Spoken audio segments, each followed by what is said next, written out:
When the original kind of founding fathers of quantum mechanics were figuring this out and doing these experiments, they were really excited, and they were saying like, wow, this is just so, so awesome, so different. There's really some basic things here that we don't understand about this reality, and we're right on the verge of finding out. They're making statements like, if quantum mechanics doesn't blow your mind, that's because you don't understand quantum mechanics. They realized that this was a really, really big deal. Philosophically, scientifically, our whole concept of what reality was like had just been torn up.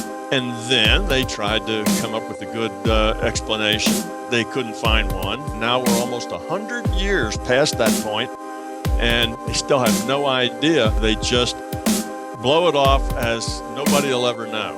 And they stopped being excited about it, showing something new about our reality, and have actually come to the kind of a dogma that nobody will ever know. It's just one of those mysteries. It's weird science. Okay. So this my big toe theory, though, explains it. And it not only happens at little scales, it happens at big scales, and it happens at our everyday, middle-size scale. It's just the way our reality works. Greetings, my dear friends. I hope the day finds you excellent.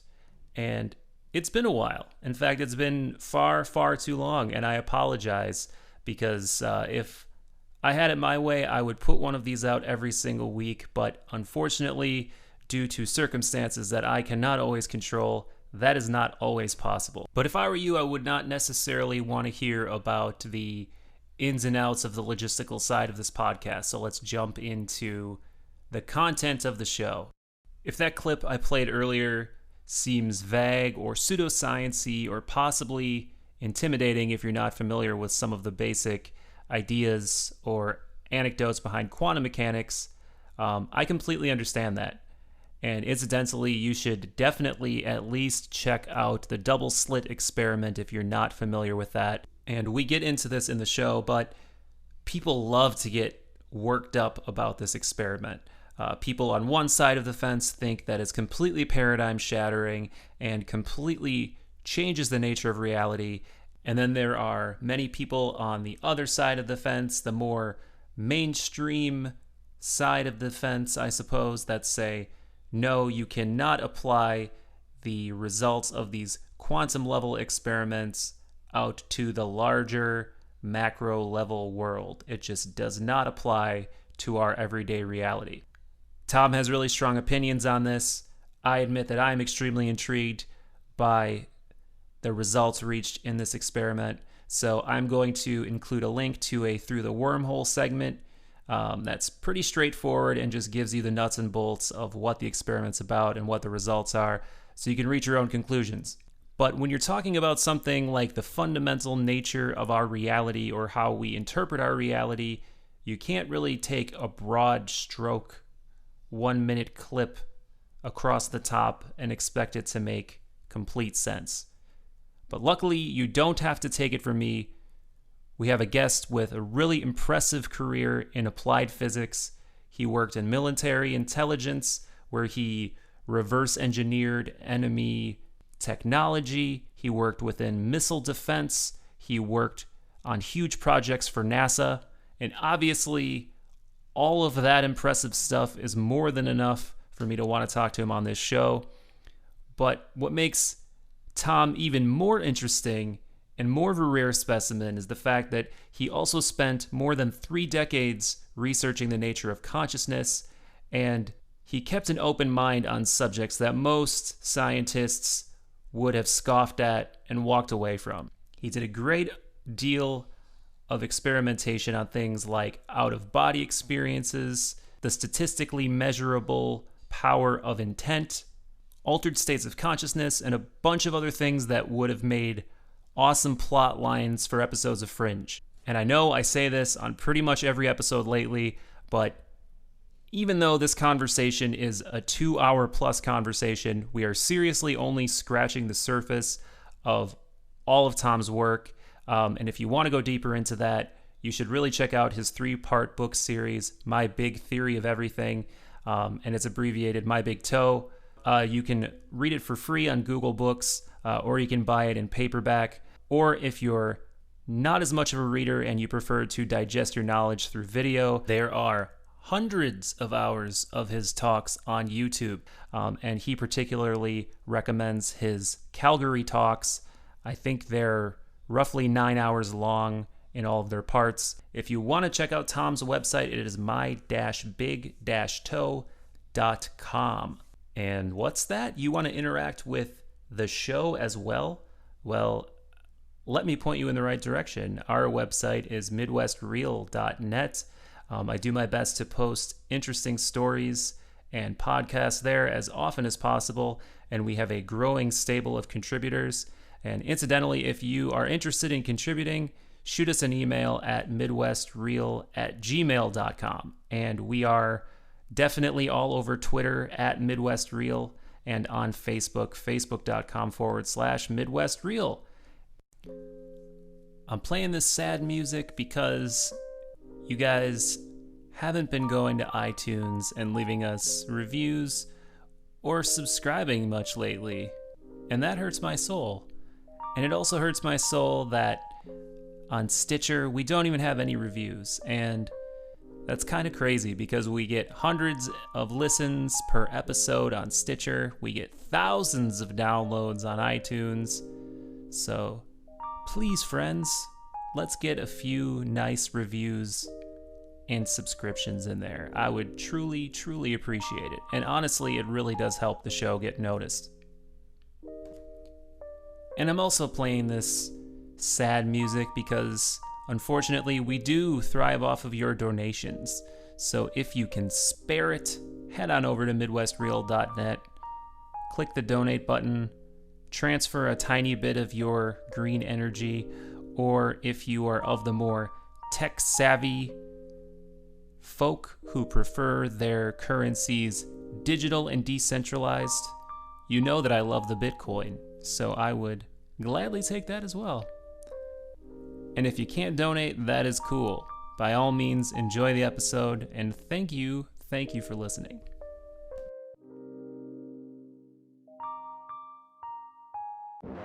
Is reality essentially a simulation?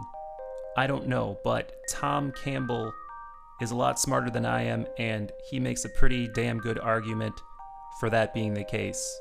I am called Michael Phillip. Thank you 1,000 times for listening. Now let's get into this talk with Tom Campbell. West.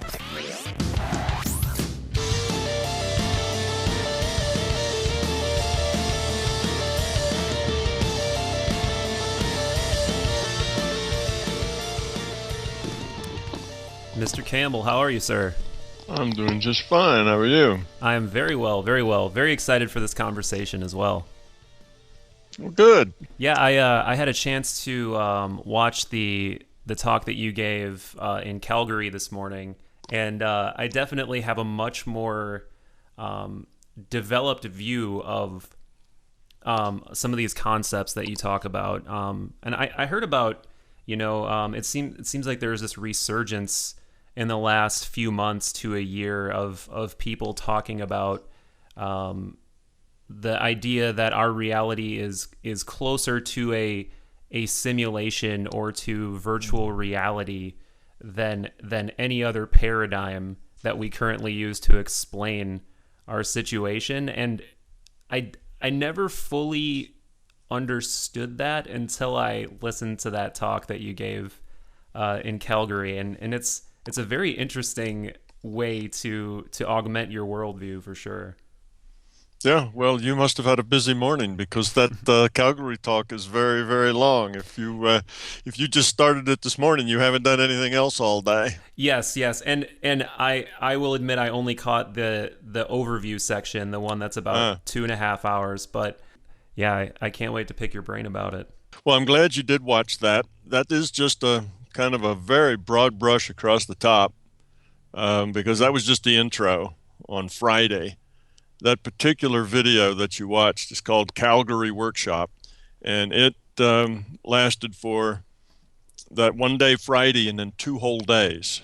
So the thing that you saw was the free talk given pre to the to the workshop, Mm-hmm. to give people an idea what was going to be talked about.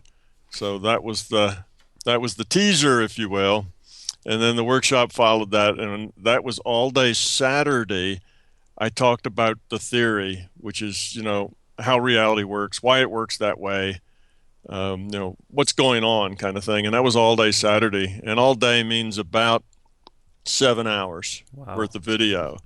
And then all day Sunday, I did applications, and I did the applications that most people want to do because they're more fun. Things like remote viewing, out of body, healing, that kind of stuff. Hmm. Is that real? How do you do it? And, what does it mean? How does it work? And then give them some exercises so that they can actually get some experience doing it, Yeah, or at yeah. least some process that they can then apply so they can experience it. The Hmm. idea isn't that you believe my experiences, is that you need to have your own. Hmm. That's the key. So Sunday is an enabler for people to have their own experiences. And then there was a long Q&A after that, and that's another 7 hours. Wow. So if you do all of the Calgary workshop, you've got 14 hours in Saturday and Sunday, plus what was it, 2 hours or so in the in the Yeah, 2.5, I think. Yeah. yeah, 2.5 hours for the intro. Yeah, it's Yeah, it's an impressive amount of information, and it's not one of those. Sometimes I watch these longer talks at the recommendation of somebody I know, and I feel like I go through an hour and a half, and nothing has been said. And in the case of your video, I think it's the absolute opposite. There's just so much information, and I think a lot of really interesting. And what I really like about your approach is you're one of the few people that has this solid scientific and academic background, and you merge that side of things with the more, shall we say, mystical side of things, and you marry the two in a way that really makes a lot of sense that I don't think many people are capable of. And that was why I was really interested in reaching out to you. And maybe we should just back up for a minute. We should discuss you were a physicist, or are a physicist, I suppose. right. I'm a Uh, physicist. yeah, you have very impressive credentials on your resume, including work that you did in national missile defense and NASA, and Hmm. it seems like somebody who is this rationally minded and academically accomplished generally doesn't venture into these areas. So that might seem kind of, you know, a lot of people might be scratching their head when they hear you talking about, wait a minute, remote viewing, healing, out of body, what's going on here? Yeah, well, yeah. How did a nice physicist like me end up in a strange place like this? Right. I guess is the way to say that. But that's true. Well, I was a pretty typical physicist, and my idea of reality, it's the idea that if you can't measure it, it either doesn't exist or it doesn't matter. It's not Right. important. It's not significant. If it can't be measured, then we're just not that interested in it. So that's the way it's called an operational definition of reality. In other words, the measurement's the operation. Sure. If you can't do operations on it, then it's a figment of your imagination or irrelevant. So that's a typical viewpoint that scientists have about reality in the world and how it works. And while I was in graduate school, I was introduced to transcendental meditation. Back in those days, they had this special for students for $20, Wow, that is and very you different know, from how it is now. yeah, special for students for $20, and guaranteed that you would need less sleep, get more done, et cetera, et cetera. Well, graduate students working 16 hours a day need less sleep just sounds like, too good to pass up. So Absolutely. I took the deal and tried, meditation out. And I found after a couple of months of meditating that something very strange occurred to me, and that was that I could find bugs in my computer code Most science these days is basically, running programs, right? In the computer, all your analysis, all of really what you're doing tends to be run in a computer. The days when people sat down with a, piece of paper and a pencil, and worked out, the nature of reality are long past. It's gotten way more complicated than that, and computers are required to do anything. And there's this long, lines of statements in your computer code, and it's hard to find the errors in them. One, because there's so many statements, and two, because the error may be just because you forgot to put a semicolon at, the end of the sentence or something like that. They're not necessarily substantive errors. And back in those days, it may have been that the card punch was just a little off and the hole isn't quite centered right. You see, that's way back in the days of card punch. Yeah, those So early days of computing even. And anyhow, so the turnarounds on that you would get from the computer center would be maybe 1 or 2 a week at best. So not like today, where you can, run your program, in minutes and see, what went wrong with it. And then you have these wonderful debug programs that point you to where the problem was. In those days, you got 1 or 2 chances a week to see if your program would run. And if it didn't run, that's all you found out about it. It didn't run, and you had to go figure out why. And you've got, 4,000 or 5,000 cards in boxes. Wow. Yeah. And, it could be that just 2 cards got one placed in front of the other one, and it should have been behind the other one. So now your statements are out of sequence, you see. So it was a hard problem. So in those days, we spent lots of time going over our code to find errors, because if you did like we do now, put it in and see what happens, you'd be a year before you ever got it to work. Wow. At 1 run a week, you'd never get done. So we spent a lot of time on that. And I found that I could bring my code up in my mind in a meditation state and find the errors that were in the code. Wow. I just kind of look at the lines. The ones that were a problem would light up in red. I'd read them, and then I'd go look and see whether there was a problem there, and I found out there was. So and then I realized I could photographically pull up a memory of what you had worked on and identify. Yeah. Wow. I just see it. I just kind of close my eyes and there'd be the computer code. It's like a listing. It's this long roll of paper that kind of bifolds up. So if you undo the whole thing, you've got maybe 20 feet of paper, and that's your program.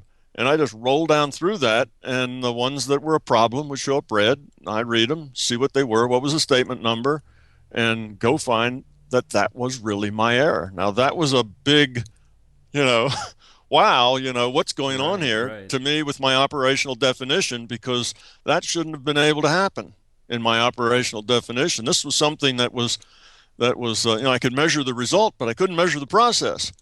I had no idea how that was happening, but I played with it because it was very functional, and I worked on it. And at that point, I had the idea that there was something going on. Reality was bigger than just what you can measure. That there are processes that are important and significant that are also not measurable, because they're mental processes, they're subjective processes, and there's no way to measure those. So that opened my reality quite a bit. And then when I took my first job after graduate school, my boss introduced me to Bob Monroe's Journeys Out of the Body, and he basically tossed the book at me and said, "What do you think?" I didn't know if this was a test or what. What kind of job were you working in at the time? I was working in actually Army Technical Intelligence. Oh, wow. And we were doing basically reverse engineering of foreign science and technology to see if there was anything that we could learn how to, that they were doing that we weren't doing, things that they knew that we didn't. And more than what I did was we looked at military equipment and figured out how could we beat it. What was its Achilles heel? How could you jam it? How could you, overcome it? What were its weaknesses? And then we looked at our own equipment and figured out what are our weaknesses. Wow. And what can be done to us, and then tried to solve both those problems so that we could take advantage of their weakness and they couldn't take advantage of our weakness. So that was the job that I was in, my first job out of graduate school. So your boss in the job of engineering and reverse engineering foreign technology was reading books about out of body experiences. That's very Yes, fascinating. he was. And I had never heard of an out-of-body experience. My only experience with anything other than the straight physical world was my personal experience with meditation. And I didn't talk about that too much because it's basically unexplainable. It's a little too weird to talk about, you see. So Sure.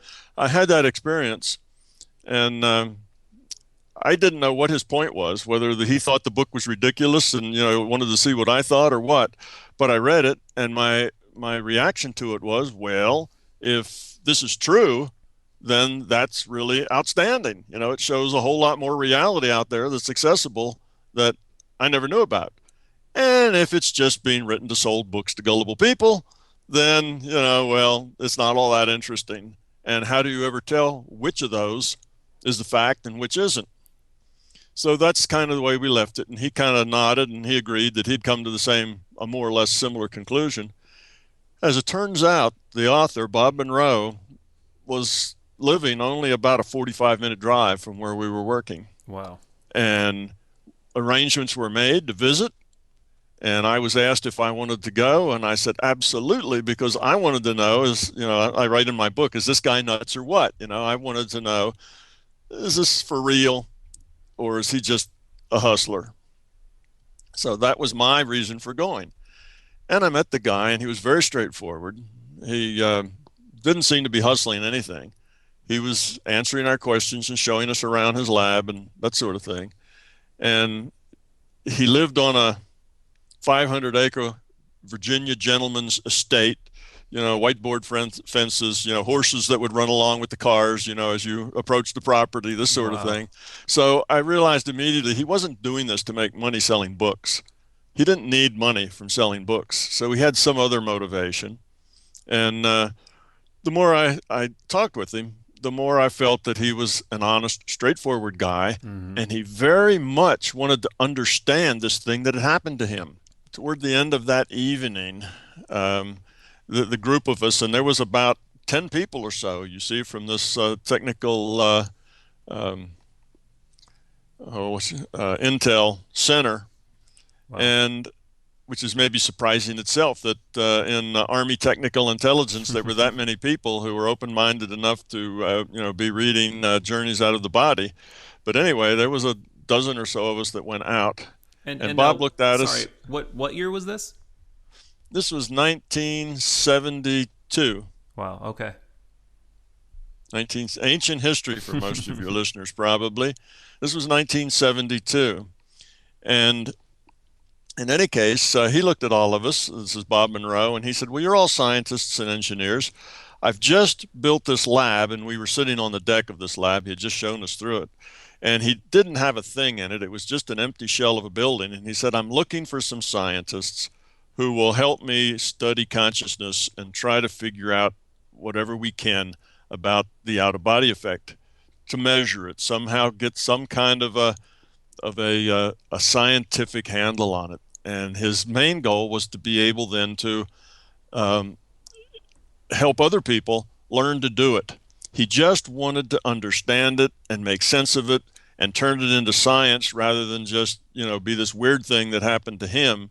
And he knew there was something more to it than just this kind of local case that he had. He had read some about it and he wanted to make science out of it. So I just threw up my hand immediately. I knew that the reality was bigger than what you get just by measurement because I had meditated and I found that there was something very special going on there, like I mentioned.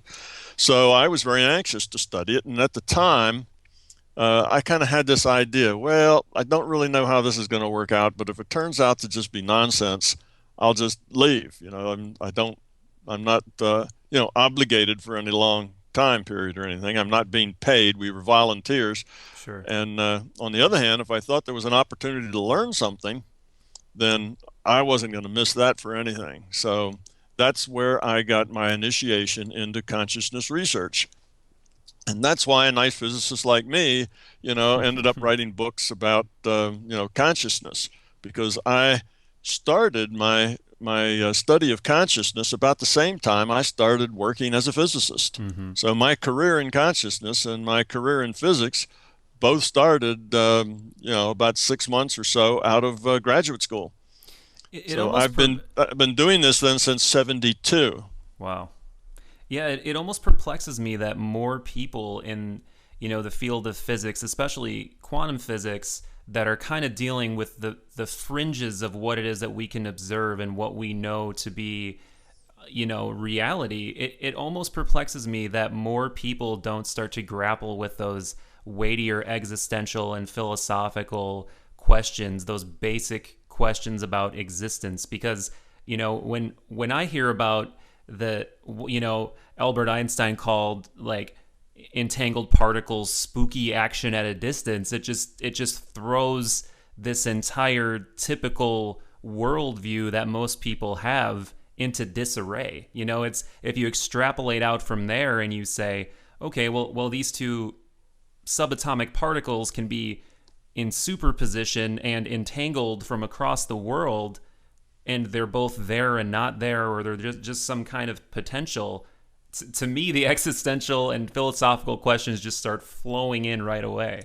Yes, they do. And when quantum mechanics, which is really where the first ideas that reality was not just something you can measure, that reality wasn't at all the way Newton had thought it was when quantum mechanics started, which was in the early 1920s, the late um, teens, I guess, and early 20s of the 20th century. Mm-hmm.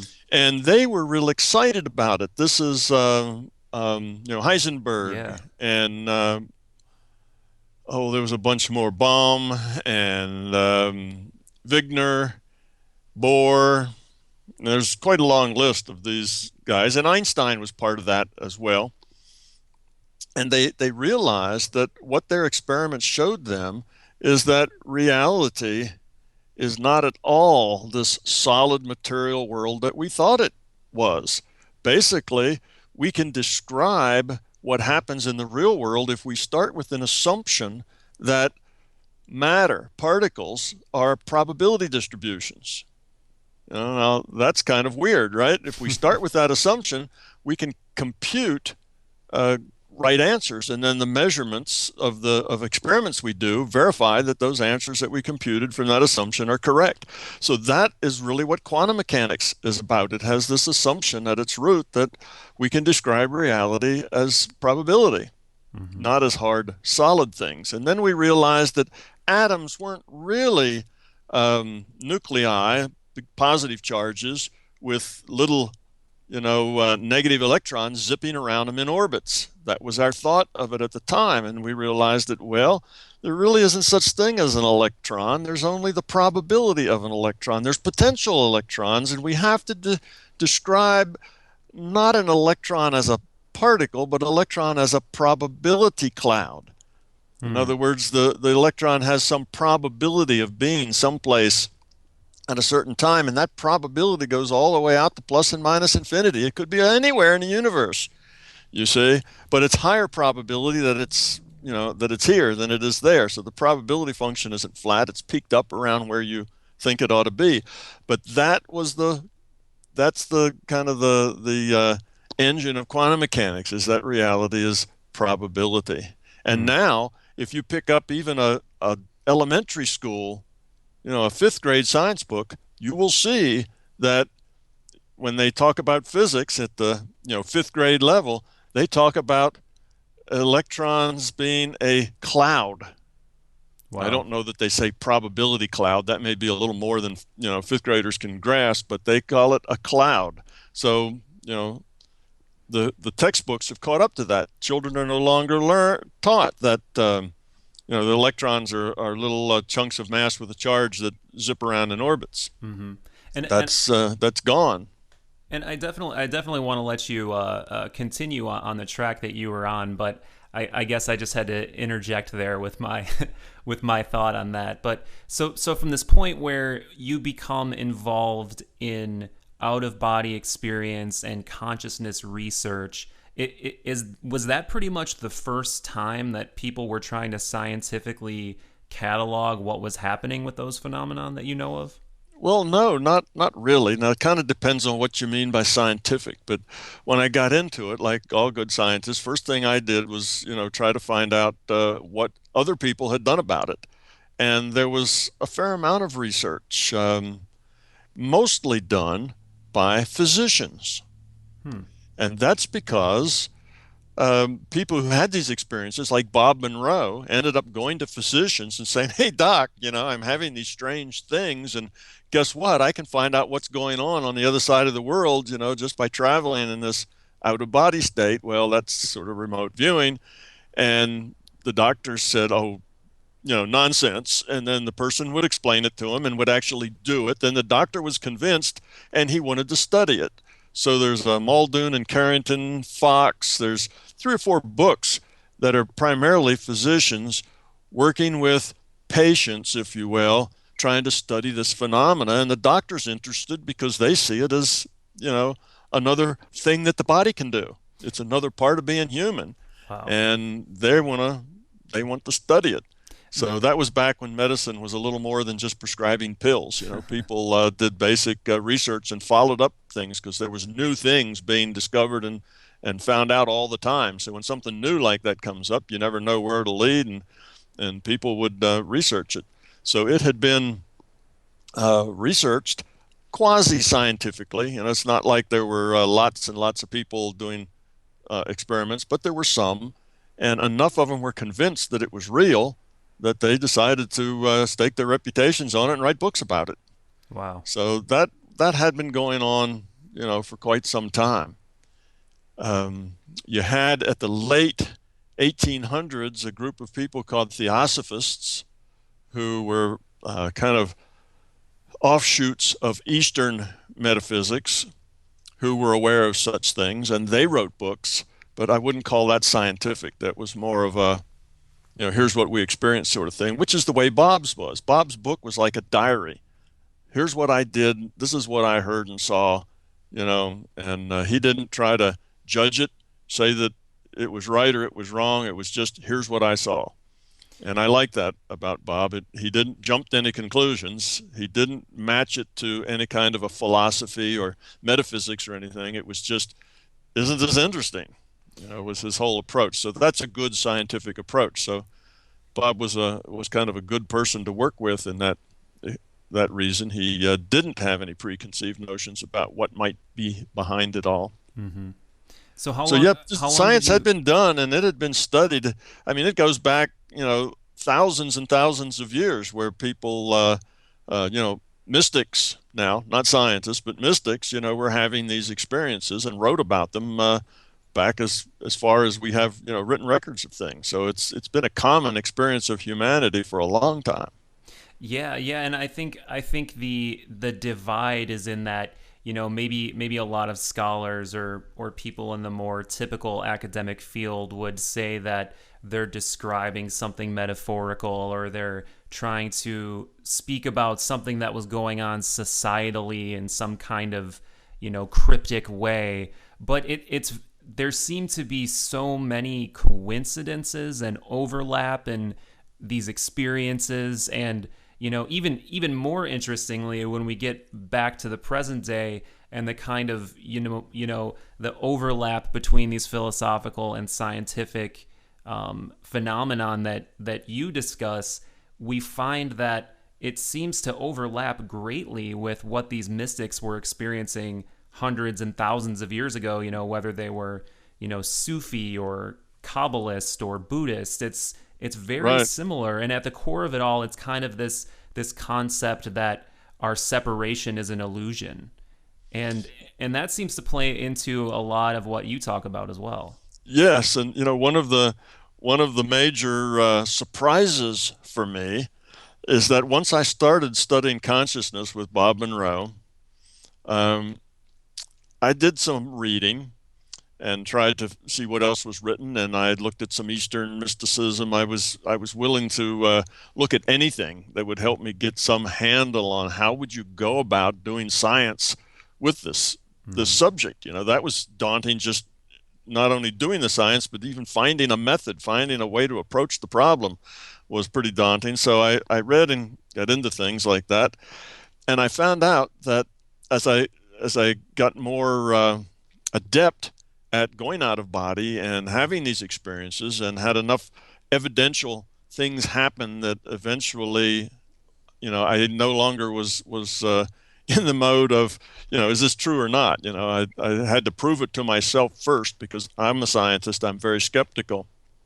And that took a year or two for me to prove it to myself. But eventually, once I understood it and the exploration started to make more sense, I was surprised to find a what I'll call a thread of truth running through a great deal of what I had written off earlier as just kind of mumbo jumbo, religion or metaphysics, that sort of stuff. I didn't have much truck with any of that. I kind of wrote that all off as nonsense for the weak-minded. And I started to see that there were threads of truth in that were corroborating with my own experience, and that there was indeed something to these experiences that the ancient people up to present times have been having in this metaphysical or mystical experiences. I That's could understand them now. I knew what they were talking about. It was that sort of thing. Now, the words they used, yes, it was metaphorical, it was poetry, and if you had never experienced it, it would just be metaphors and poetry that just didn't seem to make sense. But once you had experienced those things yourself and within a context where you had already gone through the effort to prove that you weren't just hallucinating, you were having real experiences, that kind of changed everything. I had a lot more respect for some of these traditions yeah. and what they had come to discover. They didn't have good terminology for it, and it sometimes had a lot of nonsense woven in with it. But I could see the basic threads of truth there, and I didn't expect that. Yeah, and that is quite a rabbit hole to encounter, by the way, because it's almost as if you have this dormant, for lack of a better term, sixth sense that allows you to experience a whole nother realm of what's quote unquote real. And human language and our ability to describe things is only as good as what we have to compare it to, because that's what language does. It compares things. It says this is like that and that is like this. Right. And when you're reading these ancient mystical texts that seem to be talking about things like out of body experiences or these deep philosophical insights that they encountered, or experiences of encountering the transcendent, you have to think of it in terms of what was their reality at the time. How was it even possible for them to talk about these things?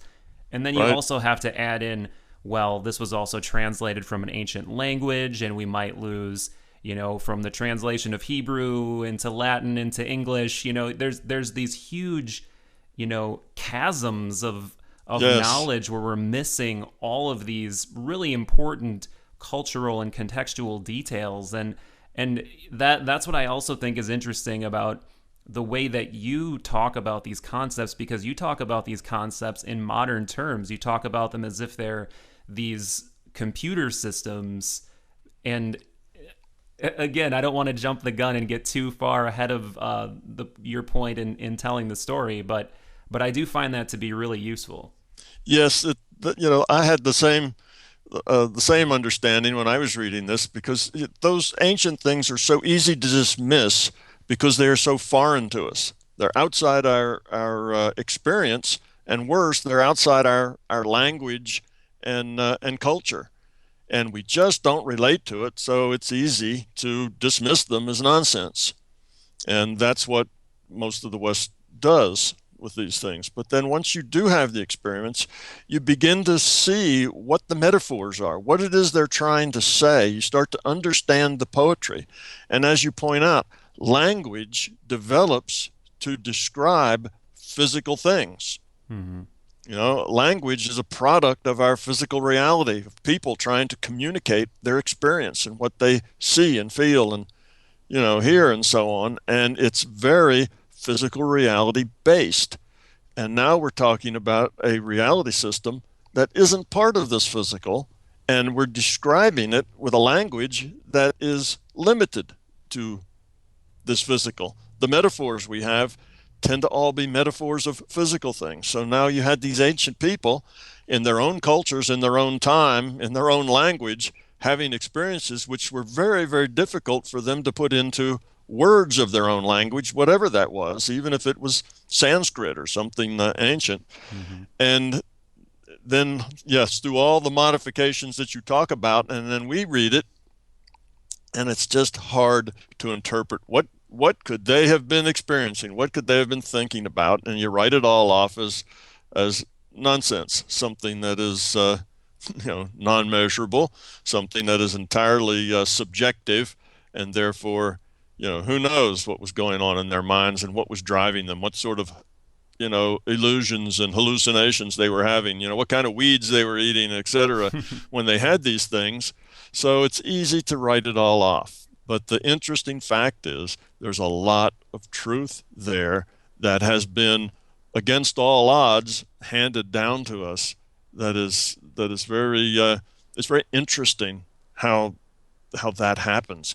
So what I have done is I didn't actually start there and try to interpret their metaphors into something modern. I started just with my own consciousness research, worked at it over about 35 years or so until I felt that I understood. I'd done enough experiments in this larger reality frame that I kind of understood how things worked and what the limits were. And, it had to be repeatable. I had to be able to do the same thing. So it's the same science you do here in physical reality. You just do it in another reality frame, but you do it the same way. Your experiments have to eliminate variables. When you get down to one variable, you have to, make sure that all of that's repeatable and so on. And eventually, I had an idea of how everything worked.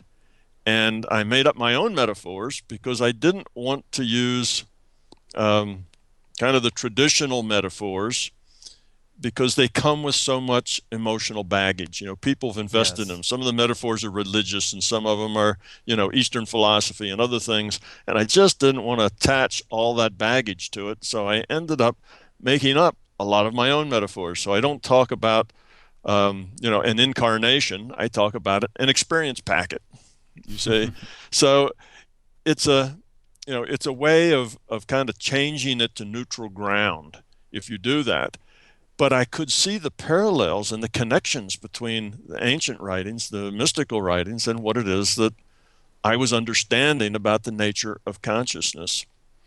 So I came up with my own metaphors that were scientific and basically computer and information based, because that's what made sense to me. Now here I am. I'm a scientist, and what I do is make mathematical models, and I run them in a computer. So you see, that's kind of my language. Right. And I was able to put it into my language so that it made sense to me, and it makes more sense to a lot of other people that are in the 21st century, where they understand things like virtual reality because they play virtual reality games all the time. And if you tell them, oh, reality is an illusion, it's, what is it, Maya, then Maya, they go, yeah. what's Maya? What's that? And what do you mean it's an illusion? It doesn't make any sense. But if you say, hey, this reality is like a virtual reality game, it's like playing World of Warcraft or The Sims, they can relate to that. Suddenly that makes sense. Mm-hmm, mm-hmm. So, yeah, I've not taken the ancient and then modified it to modern metaphors. I basically figured out what made sense to me, how I could explain it in a way that seemed logical to me. And then I looked back and saw all these connections to the mysticism and Eastern philosophy and Western philosophy too. And also there's connections to religion and theology, and these things just show up. And it's a surprise. Wow, I didn't know all this would be so tightly connected, but it is. So this whole time that you're conducting this, what you call consciousness research, this isn't your living. You're still working. You are working as army intel and analysis, and you're still, for a living, you're still doing hard science and hard Right. physics, correct? That's right. All this time, my day job, if you will, is as a physicist, an applied physicist. Now, applied physicist is a little different than an academic physicist. Academic physicists basically do research in physics, okay, and applied physicists take their knowledge in physics and apply it to real world problems. So when I was in doing technical intelligence for the Army, I was looking at systems. I was making mathematical models of electromagnetic fields and radar systems and other things like that. And I let these models fight with each other, if you will, and found out their weaknesses and things that would happen to them. So it was all done in a calculational space. So you see, I'm well suited to come up with the metaphors that I've Mm-hmm. come up with. That's what I do, and that's how I earn my living, and that's how I pay my bills. And that was true right up until only a few, well, I don't know, maybe 2 years ago when I finally retired for the third time, and now I don't punch a clock or go into work anymore. But that's been my whole livelihood. Now, if you're wondering how old I am and whatever to kind of make sense of all that, in another couple of months I'll be 70 years old. So I've finally earned my retirement, a little late in my 60s, but it wasn't easy retiring. It sounds well deserved. So would you say at this point you're on to, for lack of a better term, a second life's work where now you're focusing all of your efforts on, continuing to relay this worldview and this way of looking at reality? Or do you? Yes, yes, I would say that's true. That's my whole job now, and it gives me more work than I have time to do. I probably get between 100 and 200 email every day from people. I've given Wow. lectures all over the planet in lots of foreign countries and here in the U.S. And I've got this trilogy of 3 books that I've written, My Big Toe trilogy. And that keeps me very busy. And besides that, I'm still learning things. I'm still figuring things out. All the time I get the insights will come along, and it's like, oh, I see how that's connected. So, it's not like I'm done and now I'm just trying to, pass it along. I'm still learning and figuring things out. But I was surprised. You see, I sat down to write a theory of consciousness, a theory of what I had experienced in this larger consciousness system. And after I got done and published the books, which were mainly a theory of consciousness, I realized that the same theory, the same structure that I had created to explain consciousness also answered the most pressing fundamental questions of science, of physics. And then I looked around and saw that there were a lot of other pieces of research, kind of research into anomalous effects that were going on, like research into pair labs, research about the placebo effect, research into modifying random numbers or random distributions with intent, healing or affecting medical things. Well, that's sort of the placebo effect with intent. And I realized that I could come up with explanations for all those things. I could understand why C is a constant. That's the fundamental basic uh, thing. That's the building block you start with in relativity.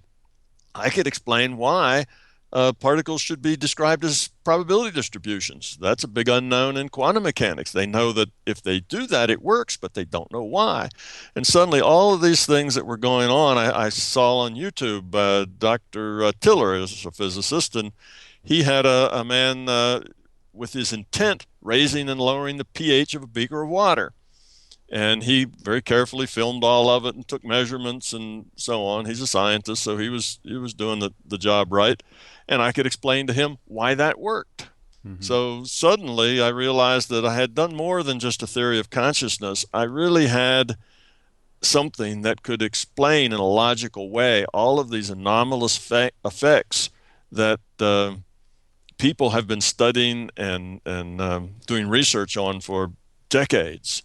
So that was kind of a big moment. And then as I saw that, it became clearer and clearer, how the same theory that describes consciousness really describes everything, describes the whole world, the universe, and how it works and how it got here, and why it works the way it works. And everything just started to fall out very neatly. And since then, I learn new things, all the time. And actually, it's not so much that I learn whole new concepts as I just see new ways that logically explain things that are going on. Just a couple of days ago, I came across one of those, and I don't know, maybe you'd be interested. And that's that in biology, we study evolution, and there's some questions about evolution that we don't understand. And one of those questions is, it seems that sometimes evolution can work very quickly, and it shouldn't be able to work that quickly. I remember watching a video about, I think it was butterflies, and their natural habitat, they were whitish. They were very light-colored butterflies.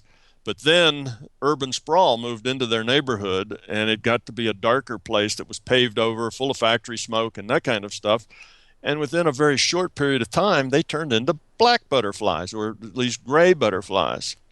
And normal evolutionary theory would say that changes come through a random process, through mutations, that you start with something and then it just randomly changes for whatever reason, just a random event. And if that event makes the system more survivable, then it persists. If that system, or if that change, that mutation makes it less survivable, then it goes away. So eventually, over, thousands and thousands of iterations of this over, many, many years, many, many centuries, maybe many, many millennia, you end up with, say, black and white butterflies in different areas of the same species, because in one area you have everything's kind of light and white, and the other area everything's kind of dark and black. So they just over thousands of years developed this. But then they found out that this kind of a evolutionary change was taking place in decades, not millennia, not century, but decades. And That's it was like, how does that happen? You see, because if it's random, you have to go through a lot of colors randomly before you get one that works. You got to try blue with green spots. You try, reds, you try yellow, you try stripes. It's just random. So you can imagine every possible color and shade of color with every possible design and pattern has to be randomly tried before you end up with one that is right for this environment. That's got to take a very long time.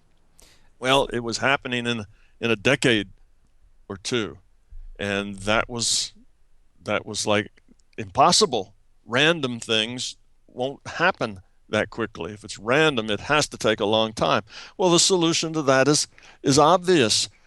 This evolution only takes place, that we're talking about, with critters, with things that have some intent, even if it's very dim, some little form of consciousness. And they have an intent that says, there's something after me. I need to hide. I need to get out of here. I need to be invisible. I really need to hide. And if they have that intent, guess what?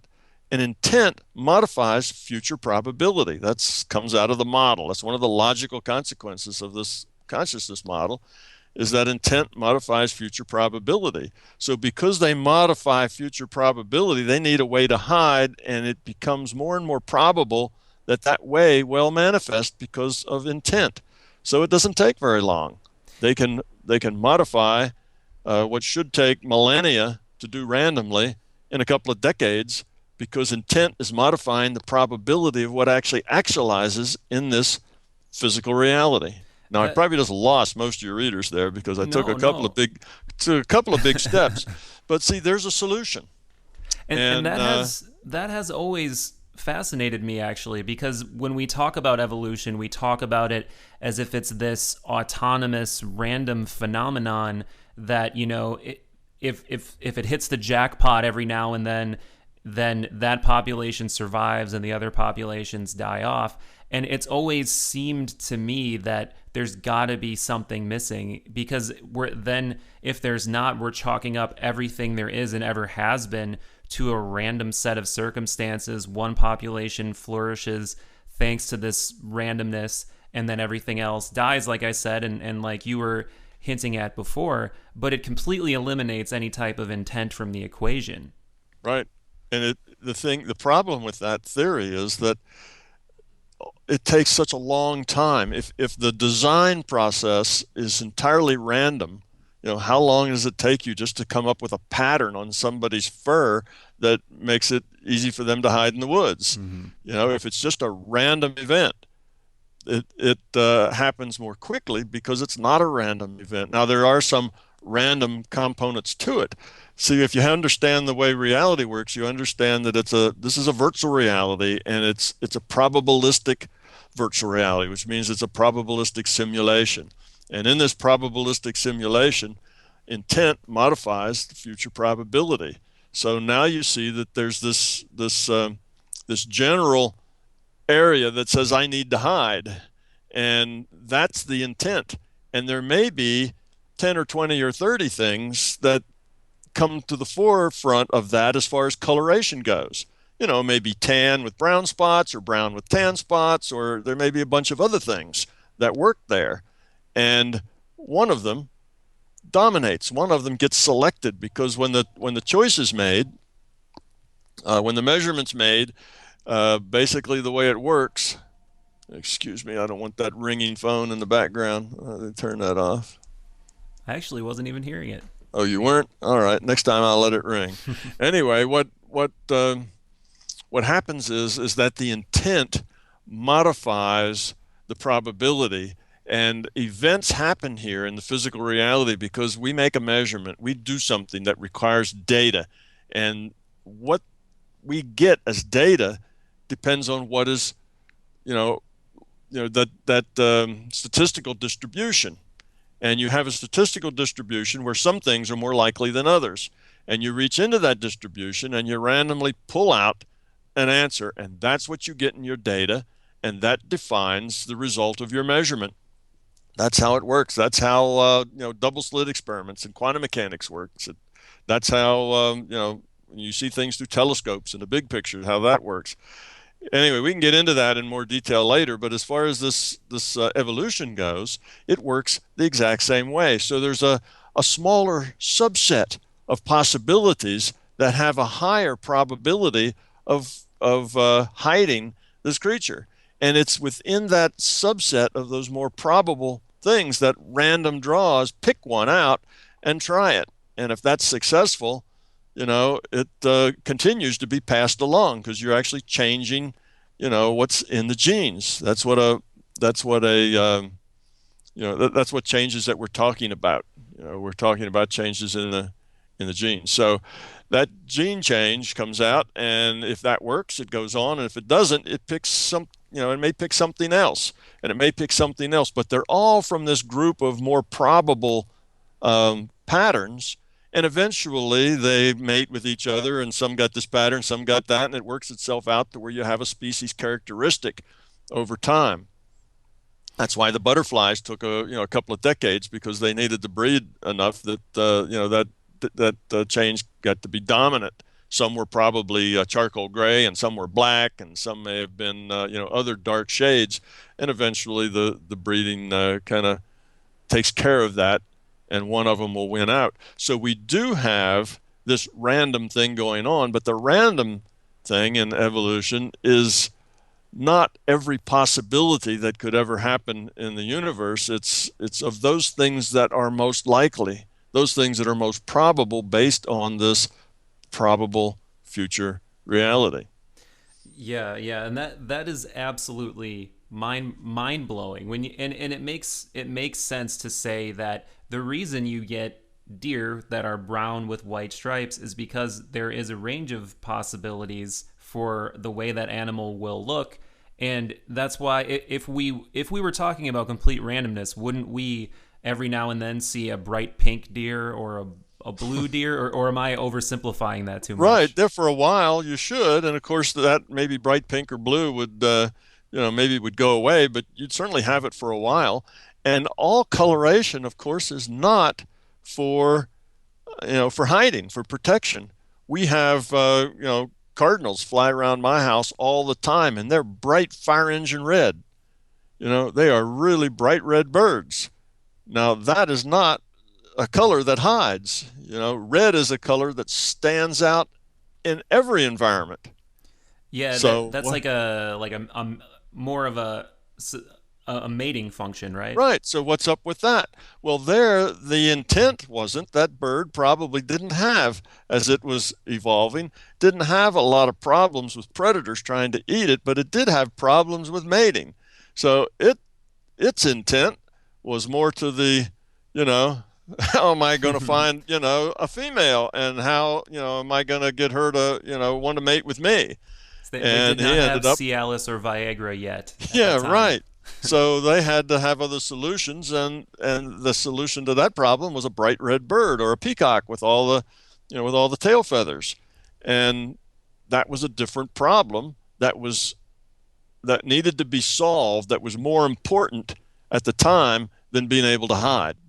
You just organically brought up the infamous double slit experiment, and I don't think I remember several years ago when I first heard about this, and I first heard that depending on whether or not there was human observation happening, it changed the outcome of this experiment, and my jaw hit the floor when I heard about this, and then of course I heard the skeptical interpretation of this experiment, which was hold on, there's nothing mysterious going on here.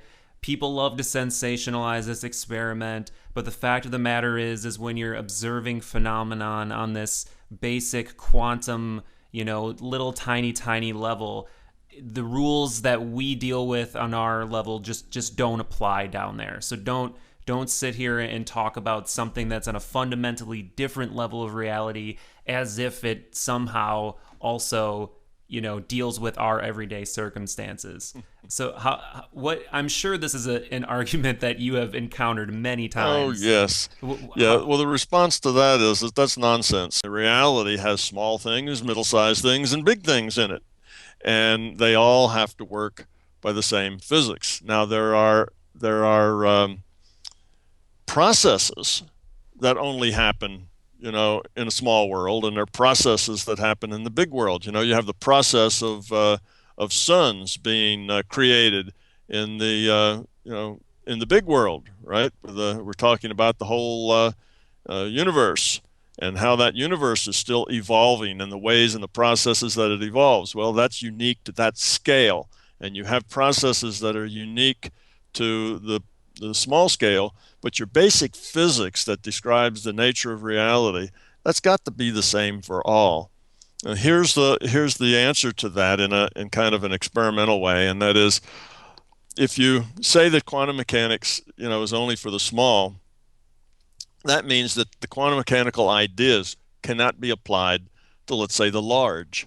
But you see, that's not true. The very same uh, concepts that explain the double slit experiment, which is quantum mechanics, uh, also explain what's going on in the universe in astrophysics. So we have an astrophysicist, and he's looking through a telescope. And he's going to look in an area of space that nobody's looked in before, at least not with a telescope like his. His sees, further and deeper and better and niftier than anybody. So he's going to look in this, and he's going to see what's there. Okay, well, when he puts his eye to the eyepiece and looks, or his computer starts taking data from the microwave array, or however his telescope works, that's taking a measurement. Okay, just like when you take a measurement of where that particle is relative to those slits, that's taking a measurement. And when you take a measurement, this is a virtual reality. The virtual reality has to put something in your data stream that's the result of that measurement. That's what, that's how virtual realities work. When your elf in World of Warcraft walks through a door into a house, you have to then provide in the data stream to that player what the inside of the house looks like. You see, you take a measurement, and you have to supply some information in the data stream to explain and describe that measurement. So So the way the world works is this astrophysicist looks through this telescope, sees something, and There may be 1,000 different things that he could have seen in that part of the sky that wouldn't conflict with any of the things we've already seen in the sky. Okay, so we have to maintain a consistency of our experience because a good virtual reality has to do that. You can't, wake up one morning, open your front door, and you're at the seashore, and then go inside and come back the next morning, open your door, and you're on a mountaintop. It doesn't work like that. You need consistency in the reality if you're going to, make a decent reality, and at least one that has the purpose that ours does. So anyway, you need consistency. But let's say there's 1,000 different things that he could see in that part of space that would not conflict with anything that we already know and anything that we've already seen. Well, of those 1,000 things, some of them are more likely than others. And there's this statistical distribution, this probability distribution that describes the things that are more likely and less likely. Now, that distribution is not flat, it's a peak distribution. So the system randomly reaches up and draws one of those things from that distribution. Now, the things that are more likely to happen are more likely to be drawn. That's what a distribution means. The things that are less likely to happen are less likely to be drawn in a random draw. That's the definition of a statistical distribution. Anyway, so one of the things gets drawn out, and that's what goes in his data stream, and that's what he sees, you see? So that reality, it's not like there was something out there and he's going to look at it. It's just probability, just a potential thing out there. And not until he makes this measurement and takes a look does it become an actual physical fact, part of this physical reality. Now, after that, since that data is here and we have that now as a fact, anybody else that looks there, the probability that they're going to see what he saw is a 1. So they immediately will pull that out. That's exactly what they'll see because the reality has to be consistent. That's one of the rules. So that, what I just described to you, how it works in the biggest of scales, is exactly what happens in a double slit experiment. And that is that you have particles, you throw at 2 slits, and to everyone's amazement, they form up on the other side of the slits into little dots on a screen like a diffraction pattern. And nobody expects that because particles should go through a slit and run into the, what's on the other side of the slit right behind the slit. Mm-hmm. So if you send particles at 2 slits, you ought to have 2 piles of particles, one behind each slit. But what happens is you get a diffraction pattern, which means little piles of particles spread, lengthwise across, perpendicular to the split that show that there's been a diffraction going on there. Well, particles don't diffract, waves diffract. What's going on? So we put a detector at one slit and say, I'm going to see where this particle's going. So we put detectors at the slits, and sure enough, a particle comes through this slit. We measure it. There it is. That's a measurement. Now, once we've made the measurement, data has to come into this reality to give us a particle. And once you have a particle in this reality, all it can do is travel in a straight line till it hits the screen behind the slit.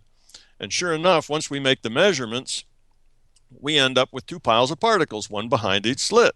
We stop making the measurements and we end up with a diffraction pattern. That's where it became, a cool thing to say that, consciousness is creating the particle, or consciousness is the thing that once the consciousness looks, then it makes a difference in how reality forms up. It's not consciousness really that's doing it. And the other thing we hear is that it's a measurement problem. Well, once you make the measurement, that causes the particle to come in. But it's not just a measurement either, because we can make that measurement and then erase that measurement. And even though we've made the measurement and which should create the particle, but we erase the measurement, which means we erase the data that the measurement collected, and now the particle goes away, we get a diffraction pattern again, and we can erase it after the screen has collected the particle. So we can let the particles go through the slit, make, and measure where they are. So we should get 2 piles of particles, one behind each slit. Okay, now we can erase all that information. It's called a delayed erasure. Okay, so they've gone through, supposedly We measure all the particles. Okay, one went through this slit, one through that slit. We got two piles of particles is what we think, but nobody's actually looked to see. Nobody's made any measurements yet. It's just experiments run. And then we erase the data. And then when we look and see how the data is arrayed on the screen, it's a diffraction pattern, you see? And the erasure was done after the particles were already collected. Now, that just blew everybody's mind in the world of physics, because that just threw a monkey wrench into everything we thought we knew about how reality worked. But you see, it's the same sort of thing. You only have a probability of a particle. It's not a real particle. It's just a probability of a particle.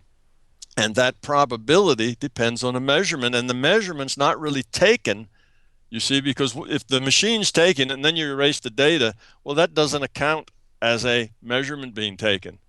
One was taken and now it's erased. It's the information that's no longer here. That's the key. It's not the measurement. It's not the consciousness, although it takes a consciousness to make a measurement.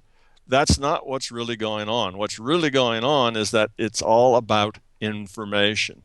And when you first look at that screen after you've done the delayed erasure, that's when you've made the first recorded measurement, and that's when the probabilities collapse to give you a diffraction pattern, you see, based on that delayed erasure. So I've probably confused everybody. This is hard enough to understand when I'm pointing at a slide with a pretty picture that shows you all the pieces and parts, but just describing it like this is probably difficult. And if you haven't already looked at it, I've probably just confused the heck out of you. But the double slit experiment is, it's very famous. There's a lot of really cool, digestible YouTube videos out there and things of that nature that make it really easy to understand, thankfully. And I definitely recommend that people check it out if they haven't, or they're not quite grasping what this is, because I feel like if I hadn't heard of it and I was just listening to a conversation, I might be wondering what the hell was going on as well. But if we extrapolate this out to a typical person's experience of the world, this just kind of occurred to me that our whole hardware as a human is structured around these 5 measurement tools that we have in our senses, and it's not possible to exist as a human being without these senses working in concert, as long as you're a normal, healthy, functioning person. So is it like we're constantly measuring our environment in real time, therefore we are collapsing all the potential around us, and it's staying seemingly static around us? yeah, that is true. When we talk about a measurement, it's not that you actually get out a stick and measure how, what something weighs or how long it is or something. It's just that you take data. And when you look or hear or smell or feel something, that's taking a measurement. That's data that you're collecting. You've collected data. And anytime you do that, there is a probability of what you're going to get in that measurement. It's not a fixed thing. See, we believe that it's just a fixed thing and we're going to sense it. But actually, what we sense does collapse a probability distribution, and we get that data. Now, if it's something that has very little uncertainty, see, uncertainty is a very key idea here. If it's something that has very little uncertainty about it, Like let's a say brick it's wall. it's like the brick wall. Very little uncertainty there about that brick wall. The brick wall doesn't like move around and doesn't know, like it's here today and gone tomorrow. That would be an uncertain brick wall. But a brick wall that just stays there and has been there a long time, you see, the probability that you're going to find a brick wall there, of course, is 1, because that's the data that's already come in.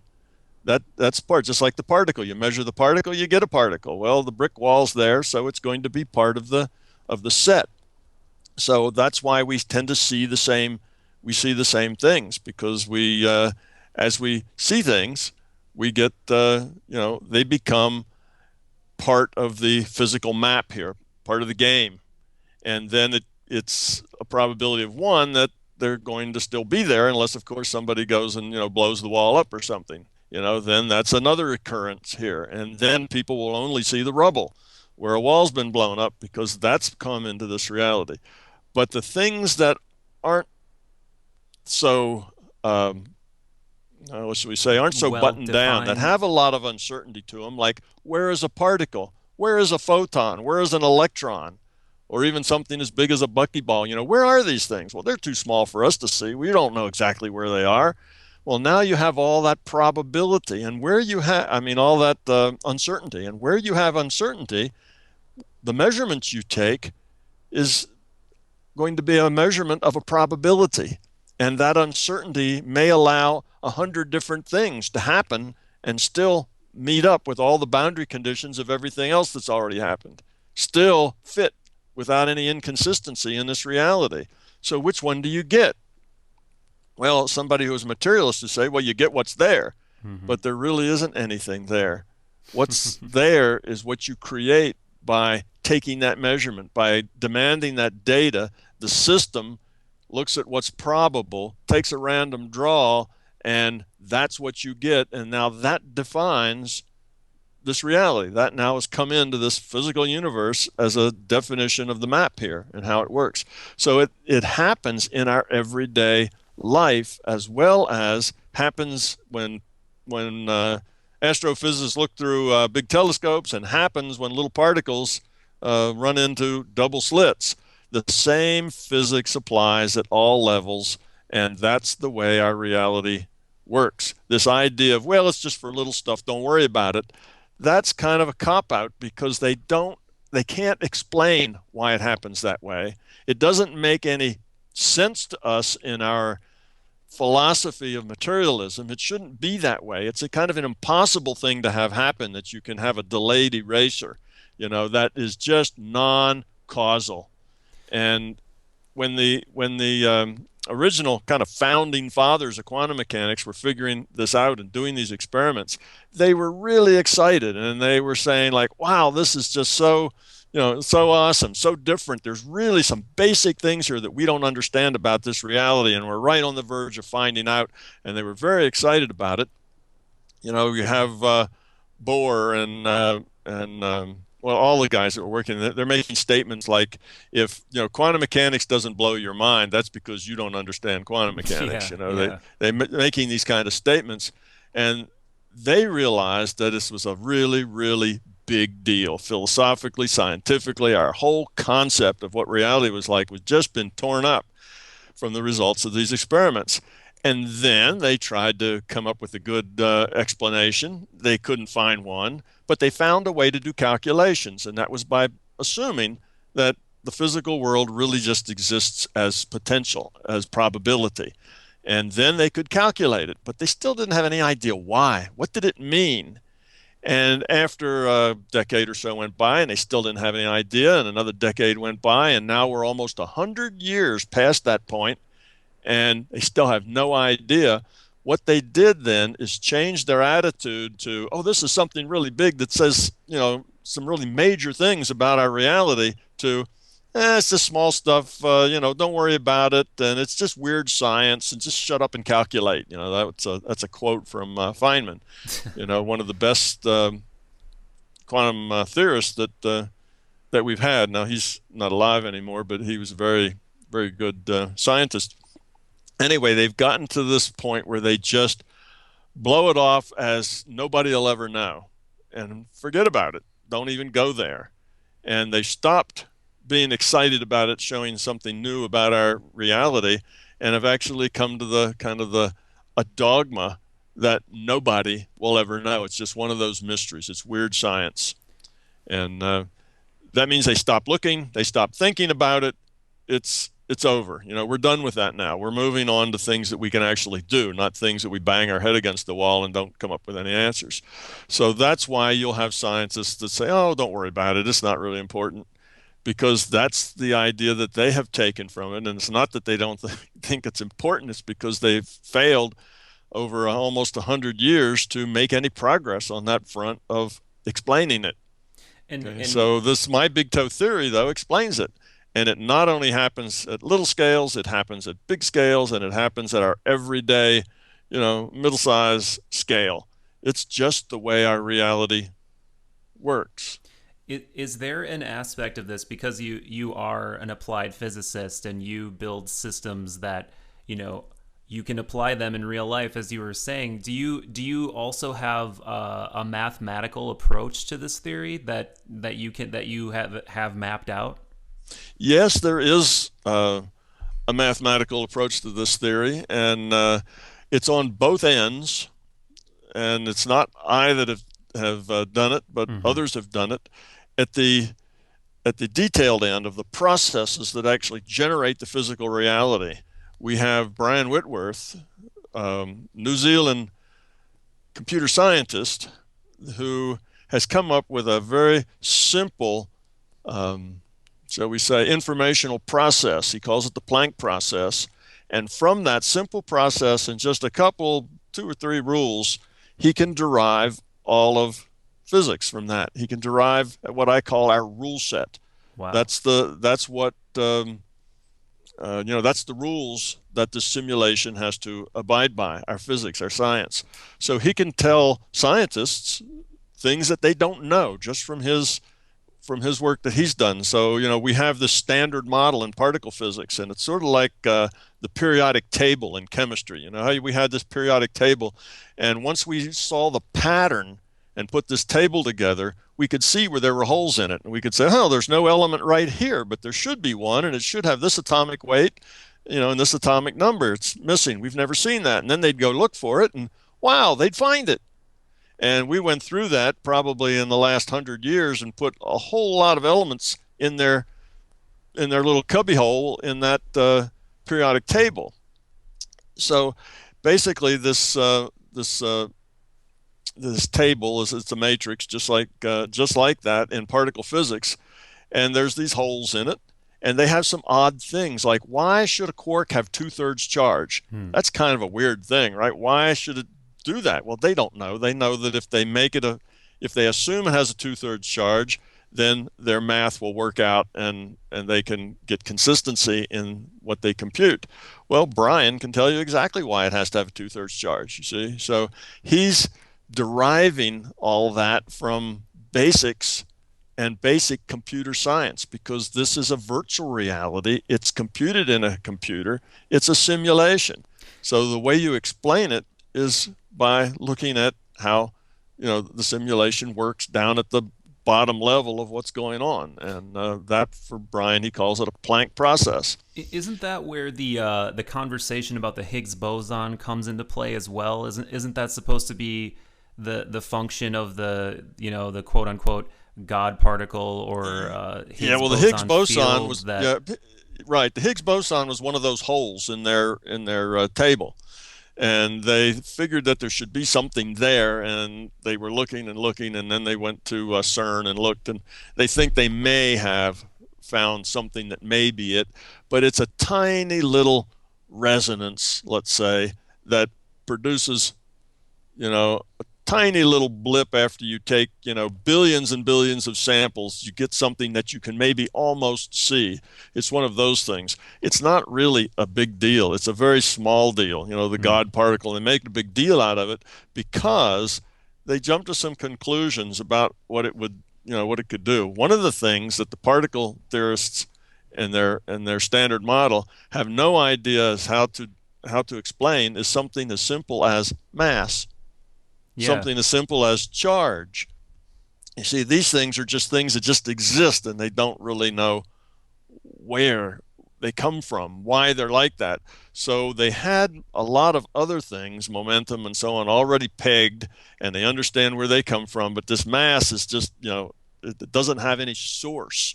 So they just figured, well, okay, we got this particle, and there's a hole there. When that boson, the Higgs particle, that will be our missing link for mass. Right now, this is just kind of an arm waving assumption. And how does this tiny little resonance that you can barely find, have to do with mass? And they come up with these very strange explanations. Well, it's like a viscous medium. This Higgs are everywhere, and it's drag, and it makes inertia. Well, there's more to mass than just inertia. That's not the only effect that mass has. But anyway, it's a it's a small thing, and they're trying very hard to fill in what they don't know, but they don't know why they have this model, why it works, why do they have these holes, where do these resonances come from? And Brian basically has derived all that from basic principles. And he kind of knows that. And what Brian will tell you is that the Higgs boson is some irrelevant resonance, that yes, it's there, but it's really not very important. It's like some of those chemicals or some of those elements, I shouldn't say chemicals, some of those elements that we've predicted that are way up in there with huge nuclei and so on that nobody's ever actually seen one, because though they are theoretically there, and I guess if you could look at enough particles, you might find one every once in a while. But they're not stable, they don't really exist, and they're more academic than they are anything else. There's just a possibility.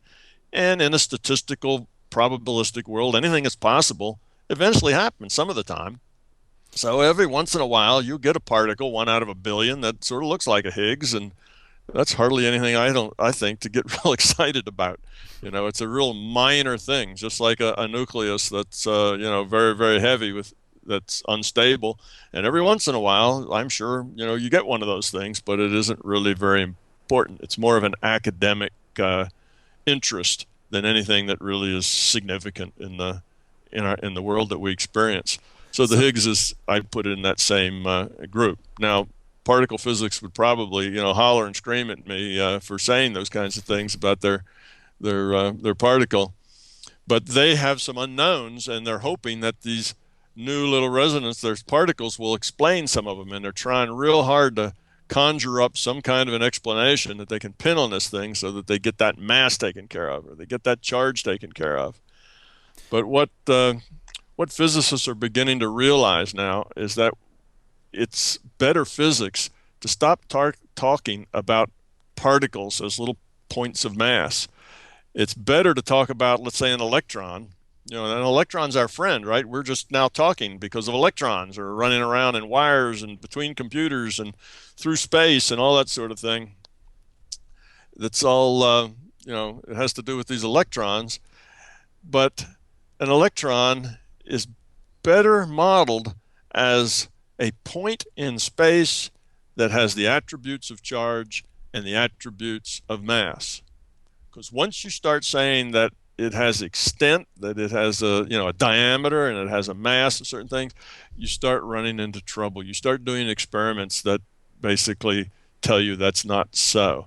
So we see our reality more and more by the results of our experiments as just being information. Think of it as something that's computed in a computer. It's a point that has the attributes of mass and space. And if you were going to model an atom and an electron, that's what it would be. It would be a point with those attributes. That's what we're finding. That's what our experiments are telling us that's out there. So science is very quickly now moving to the point where they agree with me and with Brian Whitworth and a few others that this reality is just information.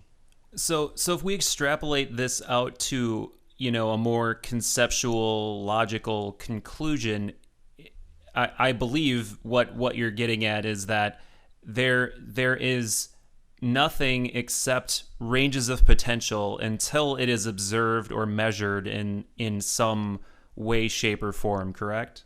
That's right. So if that's the case, do we then get into this kind of like chicken or egg conversation where what was first, the observer or the observed, and then ultimately we get to the question of the source? Like, are we talking about an Aristotelian concept of the unmoved mover? Like Aristotle had this, this idea that at the beginning of all space and time, there had to be an unmoved mover that set everything into motion. Yeah. Well, in this case, we can skip a couple of those steps and kind of go right to the end, in that if this is a virtual reality, if our reality here is computed in a computer, then who are we? What are we? Right? And we then are consciousness.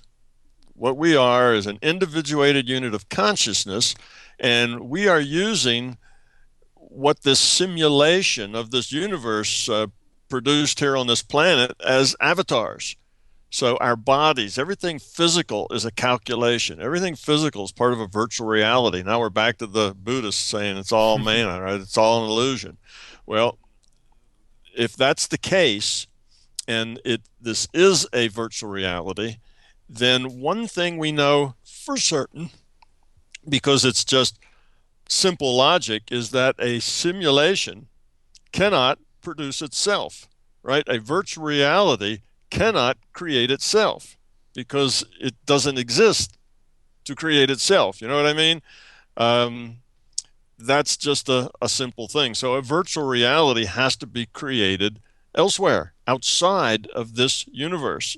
It can't be in this universe. Take the World of Warcraft game. Okay.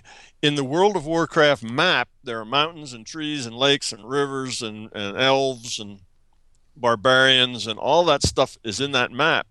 But the server that's creating the Worlds of Warcraft virtual reality is not in that map, cannot be in Yes. that map. The server itself has to be outside of its creation.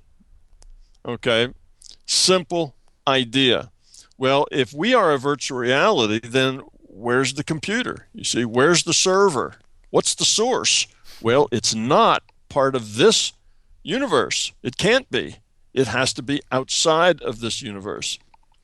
So that's the thing. See, physicists are moving toward the idea that reality, our physical reality, is just information.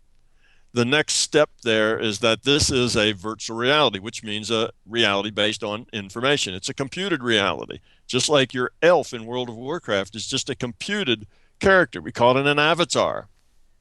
And you, sitting at your computer with the mouse, you are that avatar's, that elf is your avatar. You're their consciousness. You decide, you make all the decisions. Does it run? Does it fight? Does it go left? Does it go right? Does it look up? Does it look down? Does it dance? Whatever that thing does, that avatar does, it's because you make the decision. If you don't give it any input, it just sits there and wobbles and doesn't do anything. It's basically not in the game anymore. To get into the game, to act, to be part of the game, it requires you to be its consciousness. And what is that avatar, that elf? It's just information. And it comes to you, the consciousness, as a data stream. That data stream comes to your computer, and your computer displays it on a monitor, and you interpret a whole bunch of 10 million pixels. You interpret them as this reality. All they are is just little dots of colored light, different intensities and different colors. And out of all of those little dots, you interpret those dots as being that virtual reality where your elf, walks around and fights monsters. That's exactly the way it works for us. We are consciousness, individuated units of consciousness, and we are playing in this physical reality we call our universe is our game set. Okay, it's the avatar. Our bodies are just data. They're physical bodies. Anything physical is just computed. Now, what is the physical body, good for? Well, it has a rule set. This thing has evolved. The simulation wasn't just programmed, it evolved. It had initial conditions, it had a rule set, which is basically what our science does, is digs out the rules in the rule set, and it just evolved. I call that the big digital bang. The big digital bang banged when the run button was hit on this simulation, and it's still evolving. Okay, and it evolved these virtual characters, and these virtual characters, we can play them. We're their consciousness. What they do is they keep us within the rule set, just like the elf does. The elf in your World of Warcraft game keeps your play within the rule set. If your elf walks into a tree, he can't go through it. He bounces off. Why? Because that's in the rule set for that game. So you can't run your elf through a tree. Your elf doesn't fly by flapping its arms. It can't do that. None of those things are in the rule set. So you have to abide by the rule set, and your avatar, is calculated, which means it's calculated according to the rule set. So that fixes the gameplay. That's what makes it a game, is that you have these rules. So, When well, go ahead. when we're talking about consciousness, I think that's a really important distinction, because I think most people think of, if we're talking about consciousness, they're thinking about kind of something that necessarily doesn't have an individual identity, but it's more like a force that's being channeled through individual conduits, and those individual conduits are us, they're animals, or they're some kind of living creature channeling various levels or amounts of consciousness. But in your interpretation of the word, is that what it is? Is it one non-local phenomenon that's permeating things, or is it individual consciousness? It's both. What you have is one larger consciousness system, as I call it. That's you'll see the abbreviation, LCS. That's the larger consciousness system. And in the books, I gave it a name. I called it Aum. And anyway, that is the system. Now, we are individuated units of consciousness. That means we're a piece of that system. So there is this larger system that basically defines all of our reality. And that's whether it's physical or non-physical. Everything that's in our larger reality, in our smaller reality, in this universe, whatever, is a part of this larger consciousness system. Consciousnness is the only thing that is fundamental. It's the only thing that is fundamentally real. Everything else that's experiential, something you can experience, is a virtual reality. So when you go out of body, you're in another virtual reality. When you dream at night, you're in another virtual reality. And all of these virtual realities are all equally valid. They're just different reality frames that we are able to apply our consciousness to. So in any case, that's getting back to where we were. It's that we get to the point that if this reality is virtual, it must be computed.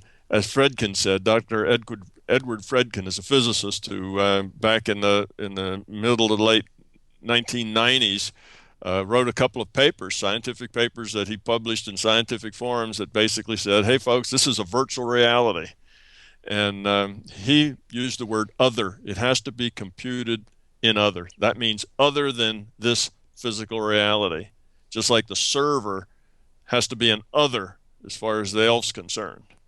So what that does is it says that we are not primary, that our bodies, our physical reality is not primary, it's calculated, and it's calculated somewhere else outside of this universe. So now you've jumped a couple of steps, and you've just come to the point of, well, where is this other? Who is this other? And are they the programmer? Well, not really the programmer. They're the generator of the virtual reality, yes, but that virtual reality is evolved. It's not programmed. In other words, the World of Warcraft programmed. If there's a tree somewhere, some programmer had to put that tree there. Yes. There's a tree in our reality because our reality started with some initial conditions.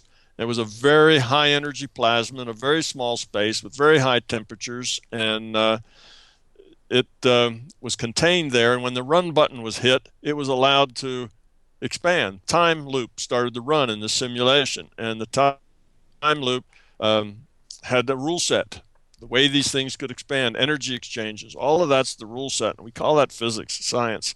So it expands, and as it does, it cools, it coalesces, you get suns and planets and so on, and then eventually things grow on those planets, and you get plants and animals and bacteria and stuff, and now here we are. You see, all of that's part of this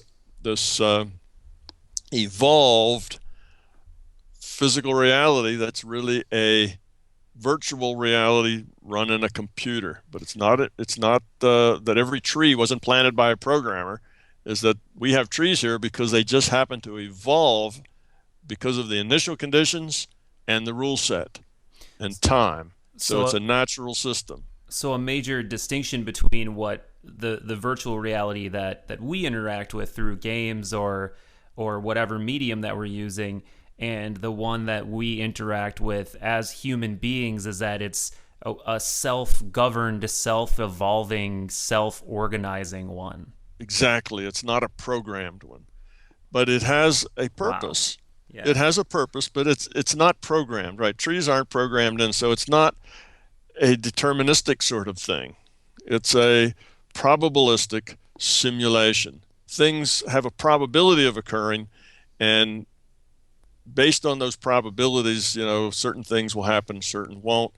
Everything that's in the physical world, all of us are aware of the physical world because of our senses, as you brought out. That's what defines this physical reality. If we took away all of our senses, we would have nothing but consciousness. Hmm. There would be no virtual reality. There would be no smell, no sight, no touch, nothing of that. So you would just be kind of a lone piece of consciousness in the void if we had no senses. Okay, so what are those senses? Well, we are consciousness, and we get a data stream. And that data stream explains to us what our avatar is sensing, exactly like in World of Warcraft. Our avatar turns a corner, goes through a door, and they sense things. They see things, they hear things. I don't think World of Warcraft is so advanced that they smell things or feel touches, but they certainly see and hear. And what you get is a data stream of what that elf would be sensing.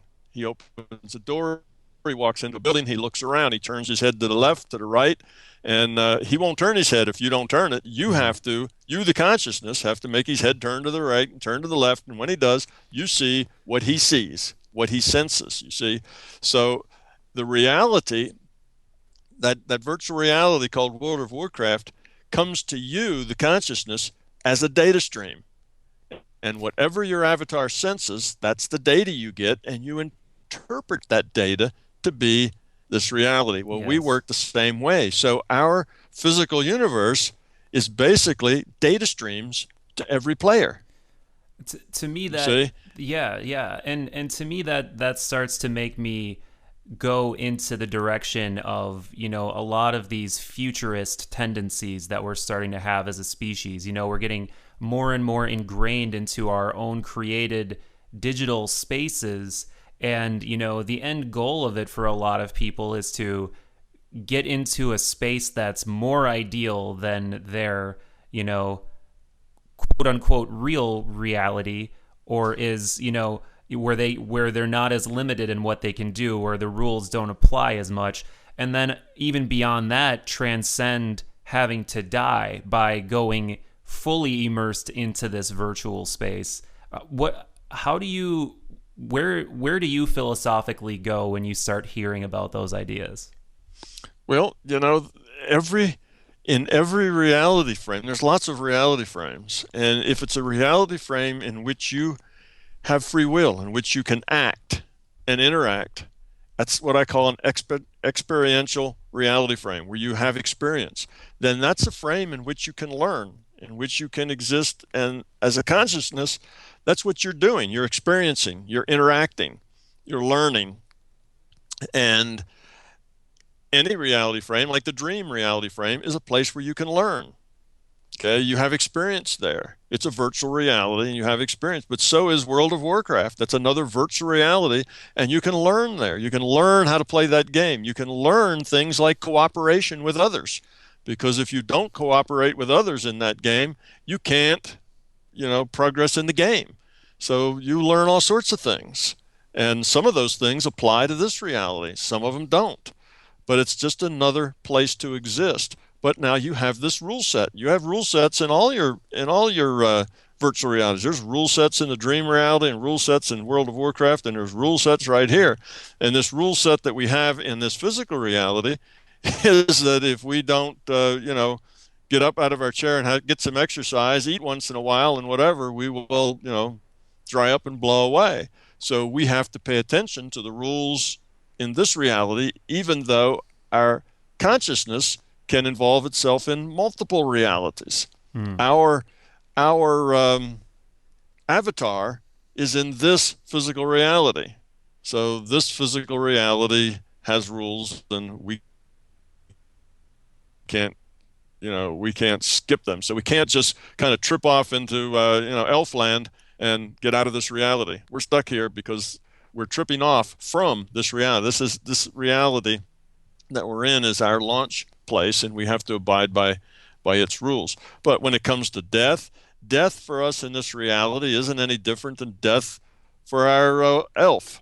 Our elf gets in a fight and loses and dies, and it gets reincarnated and comes right back and goes out and fights again. You see, and we do the same thing. And the reasons are pretty much the same. Why does your elf, come back and you get out and play it again? Because the game would be really boring and annoying if every time your elf died, that was it, game over. Your computer goes out, and that's the end of it. You're done with that. Now, if you start over with a new character. Well, that isn't any fun. It takes a long time to get those characters to where they have more hit points and more spells and more things you can do, because it's a cumulative learning experience. All learning is cumulative. Well, we're here for a reason as well. I said to learn, but there's a logical process that tells you why we're here. Well, it's to grow up. It's to become love. And that is also a logical scientific steps that get to that point. And that's our point here. And it's a cumulative process. You can't just play this character once and then the game's over and you're done, and then you come back and start over. You want to accumulate your experience, accumulate what you've learned, but you don't accumulate the intellectual details. You only accumulate the quality, what I call the quality of your consciousness. That's what's important. That's what you accumulate. The intellectual details are not important. Matter of fact, they are they get in the way. You have to let those go. So for those of us, who you're very, very sure about, our existential place and state in this universe, and many of us are, still in search mode, and we're still trying to figure it out and how it all makes sense and how it all fits together. Mm-hmm. What direction do you point those people in? How do you, recommend that people start to, as you put it, grow up, or start to, grow within the system, and also take advantage of the system? Because as you put it, it is a system that has a range of potentials. So how do we, engage with the system and play it to its full extent in your well, there's two parts to that answer, and one of them, I'll say that as far as people who are still searching, and I say this over and over in my books and in my lectures, I don't want you to believe anything that I tell you. That's not the point. If you become a believer, that doesn't really help you play this game any. You have to find out for yourself, and there's ways that you can do that. So first off, this is not something that believing will get you a step ahead. Whether you believe what I'm telling you or not is totally, completely irrelevant. If that's a problem for you, then you need to go find out. You need to go do some of the exercises. Early on, we talked about that Calgary workshop, but all my workshops are like that. At the end, I have some exercises that will help you do things that you can experience this larger consciousness system and find out for yourself whether or not you can collect evidence to convince yourself that there is a larger reality beyond the physical universe. Would you recommend meditation to people? Yes, meditation is a very good thing. After all, what I'm telling you here is that you're not a body, you're a consciousness. And meditation is like getting acquainted with your consciousness. It's kind of going back to basics and finding out just who and what you are. So meditation is a very good thing. So starting with that, then I'll try to answer your question, is that how do you apply this to your life? What do you do about this thing? Well, it turns out that the logic sequence, and if you read the books or go through the videos, you'll see that there's a very logical sequence to how all this stuff plays out. The logical sequence puts us here as individuated units of consciousness that are to evolve the quality of our consciousness, because consciousness is a information field, if you will. It's a digital entity. Okay, that's why it makes digital simulations. So it's an information system. That's what consciousness is, and we are pieces of that. So any information system is about pieces communicating with each other because that's what they do. That's what the conscious does. It trades information. It's an information system. That makes it a social system because you have all these individuated units of consciousness interacting with each other. And this consciousness system is evolving. It's just a natural system that is evolving. It's not a perfect system. It's not a done system. It's a natural system evolving. And the way a information system evolves is by decreasing its entropy. That means decreasing the amount of randomness in the system, increasing the amount of content that's useful in the system. That's the way information systems evolve, to more content. If they move toward more randomness, less information, there's no information in randomness. If they move to randomness, then they just dissipate and go away. And if they become all random, then there is no information, so there's no system. In other words, the system dies. So what we have is a system that is trying to exist. It's trying to not die. It's trying to evolve and lower its entropy. It has to constantly be in the process of lowering that entropy. Otherwise, if it tries to just stay the same, it will slowly dissipate and go away. That's the nature of things. If without effort, without force, you get dissipation. Things, come apart without effort to hold them together. So here the system is, and its strategy for evolving, for lowering its entropy, is taking pieces of itself and having them interact with each other such that there's more novelty, there's more choices. Because the way you lower your entropy is by making choices that are low entropy choices as opposed to high entropy choices. Well, what's the difference? A high entropy choice tends to tear things apart, create more randomness, create, it's kind of the opposite of cooperation. It's the, well, let me back up and kind of start this path once again. We are these individuated units of consciousness, and we are there to help this system evolve. We are the system. The system is us. And as we evolve, it evolves, because every time one of our little individuated pieces of this conscious system evolves, the quality of our consciousness lowers its entropy, then the whole system does that too, because we are the system, you see. So now we have a job. We have to interact. We have to make choices. And by the choices we make, we can lower or raise the entropy of the system. And this is a social system. It's a lot of pieces interacting with each other. They can interact, say, with cooperation, which is a lower entropy structure that you're building, or they can react and interact with it's all about me, with fear, with no trust, and that is a higher entropy system. There's a lot more uncertainty in that system. There's a lot more turmoil, and things get built up and they get torn down. So that's where we don't want to go. Anyway, so that's our job. We have a mission here, and that's to lower our entropy. And if I'm skipping a whole bunch of steps here logically, but that turns out to be equivalent to saying becoming love, because in a social system, the optimal interaction between units of the social system is one of cooperation and caring, and I call that love. So love has a technical definition. Love is the quality of a low entropy consciousness. See, it's a low entropy consciousness is love, and higher entropy consciousness has fear on the other side. Okay, so these things, I'm just skipping across the top here. If you're interested and want to know the logical kind of scientific build-up to all this, you'll have to get the books or look at the lectures. So now we have this mission to grow up, become love, and that's why we have this virtual reality, because when we are just individuated units of consciousness sending data back and forth, that's like having, say, 1 million people in a giant chat room and they just send information back and forth. Well, there's no traction there. There's no way to, you don't learn much from that.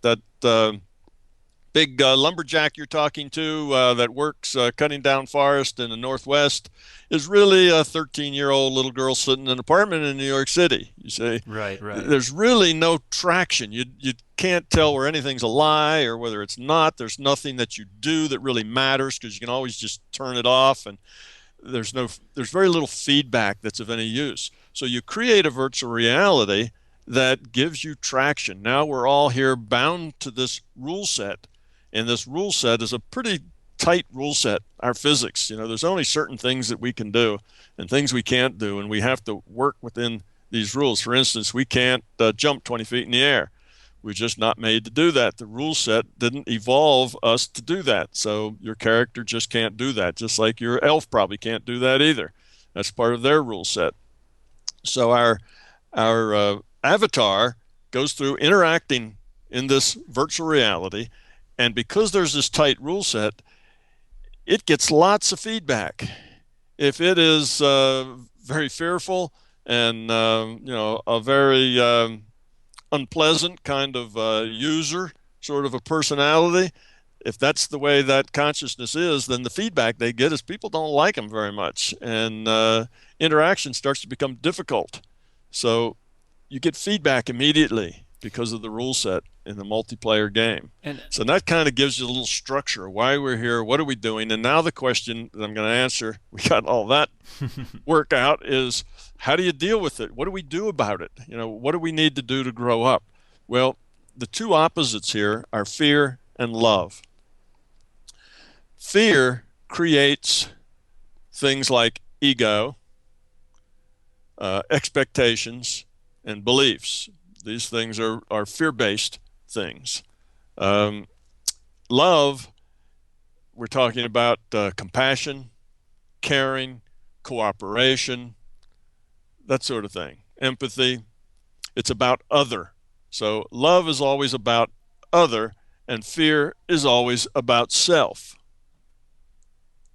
yes, yes. So that's the way these break out. So what do you do to grow up, to take advantage of this system, to actually do what you're supposed to be doing? What you do is you try to eliminate the fear and the ego. You try to eliminate the beliefs. Instead of having beliefs, you have a thing I call um, open-minded skepticism. You should always be open-minded, otherwise you can't learn anything new, and you should always be skeptical, otherwise you're liable to walk down the primrose lane and be led into things that aren't so. So you have to do both, and then you don't need belief. You just stay open-minded but skeptical.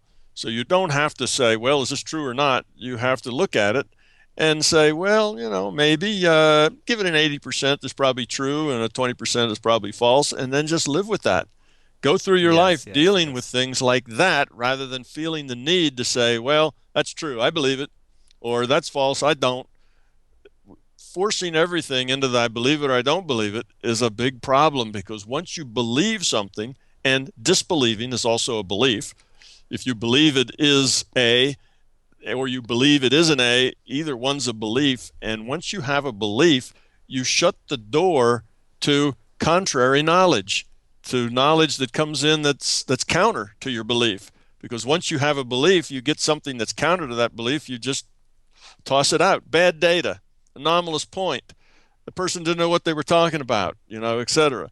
So belief is a really big problem, and it gets created out of the fear link, as does ego. With ego and fear, it's all about you. Fear is about you exclusively. Ego is about you. Well, what about me? How am I going to get mine? I have these needs and I have to get them met, and so on. That's all about you, and that's ego. That's in Yes, the fear line. yes. So what you need to do is get rid of that fear, get rid of that ego, let go of those beliefs, and become love. Now, how do you go about it in a practical way?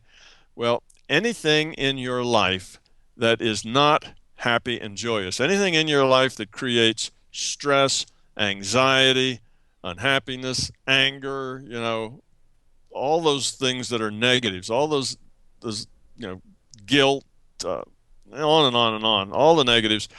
If any of that is something that you experience, that is because of you have fear, you have ego, you have beliefs. That's what creates all of that negative stuff in your life. You have to take responsibility for your choices. So if somebody says something and it annoys you, don't say that person, made me angry, or that person made me be annoyed. That person isn't doing any of that. You take responsibility for, I choose to be annoyed. I heard those words and I choose to be annoyed. I choose to be angry. It's your choice how you react. You see, so once you realize that, you can look at your life, any of those times when something negative is going on, let's say it's just anxiety, you can trace that back to, why does this make me anxious? It'll go back to a fear. You'll be able to trace it back to, because I have this fear that if that doesn't happen the way I want, then something awful's going to happen, and that's the fear. And well, why do you need that something else to happen? Keep tracing them back. Once you get to these fears, look at them in the eye, own them, and then let them go. Outgrow them. You'll find out that they're all just smoke. They're all paper tigers, and they will just go away. And eventually, if you keep working that process, finding your fears, getting rid of it, you will find that your life becomes one of joy. You're happy most of the time. Your relationships are good. Everything just works for you. And that means you are evolving the quality of your consciousness. You no longer react with fear, with anxiety, with dislike and anger and that sort of stuff. It just doesn't become a part of your reality anymore, because you've outgrown the fears that drive you to act that way. So that's kind of the personal. This is not just some very cerebral exercise in coming up with an explanation for metaphysics and physics. This has real application to your everyday life, to how you live and the quality of your life and the purpose that you're here and fulfilling that purpose. And all of that is very, absolutely essential to your existence and your life on a day-to-day business. So this is not just a thing to get your mind around and a game to play with your intellect. If you only get this theory in the intellect, you haven't done anything very important. You need to get it at the being level. You need to understand it at the gut level, where the decisions are made, where the choice to be, angry or not is made. That's Yes. where you have to get this understanding, and you will find that it'll completely change your life. You'll go from somebody who's struggling day by day with relationships, with children, with wives and husbands, and work and bosses and just finances, and you have all these struggles in your life, to somebody that is just enjoying the heck out of every day and doesn't have those kinds of struggles. Yes, yes. And going back to the whole concept of the open-minded skepticism, that's an idea that the more I learn throughout my life, and I learn about who people throughout history were that embraced that idea, the more impressed I am, because it goes all the way back to like the Socratic method of learning, and the Socrates' central doctrine of realizing that the only thing we can know is that we don't have any certainty about anything, and that many people are not comfortable living way outside of ideological boxes. They're not comfortable with just having, well, I'm 80% sure this, or there's also that famous Robert Anton Wilson quote about, I don't believe anything, but I have many suspicions. It's like this we have to operate, we have to be comfortable not knowing, because there's something central to the human condition about never being sure. And Yes. For me, I've become way more comfortable with that as I've, started engaging more in these conversations and exposing myself to different ways of thinking. There's many useful things and many things that help you develop context, and many methods that you can approach these things from in all different angles. And I think that's important. You just got to go in there and soak in what you can, and then, kind of for lack of a better term, like filter it through all of your everything you've ever learned and everything that you are, and figure out how to use that to make you a better, more well-informed person. Exactly. And the reason that we tend to want to believe or disbelieve. Well, I watched this movie. Do you believe it? This is a documentary about so and so. Do you believe it or don't you? We keep asking that question, and it's the wrong question, and we do it because we're fearful. It frightens us to not know. We can't. It's like, if I don't know whether it's true or not, I can't use it. But you see, those are all the wrong questions. You have to say, well, what did it mean to me? What do I get out of it? What can I learn from this? And the answer is nothing. There was nothing there for me to learn, then it's irrelevant to you. And if there is something there for you to learn, then you learn it. And whether what you heard was true or not true is not really all that important. It's, what did you get out of it? What did you learn from it? You see, so this need to believe it or not believe it, and make that decision. And okay, once I believe it, then I'm done. I don't have to, I don't have to question anymore. I believe it, or I don't have to, think about it anymore because I don't believe it. What it does is it gets us a quick way to sort and get rid of things, so we don't have to think about them anymore. But when we stop thinking about things, we stop learning about things. You have to learn, as you say, to live gracefully with uncertainty. And we don't want uncertainty. We don't want uncertainty in our relationships. We want to know that our relationships are going to be certain, that,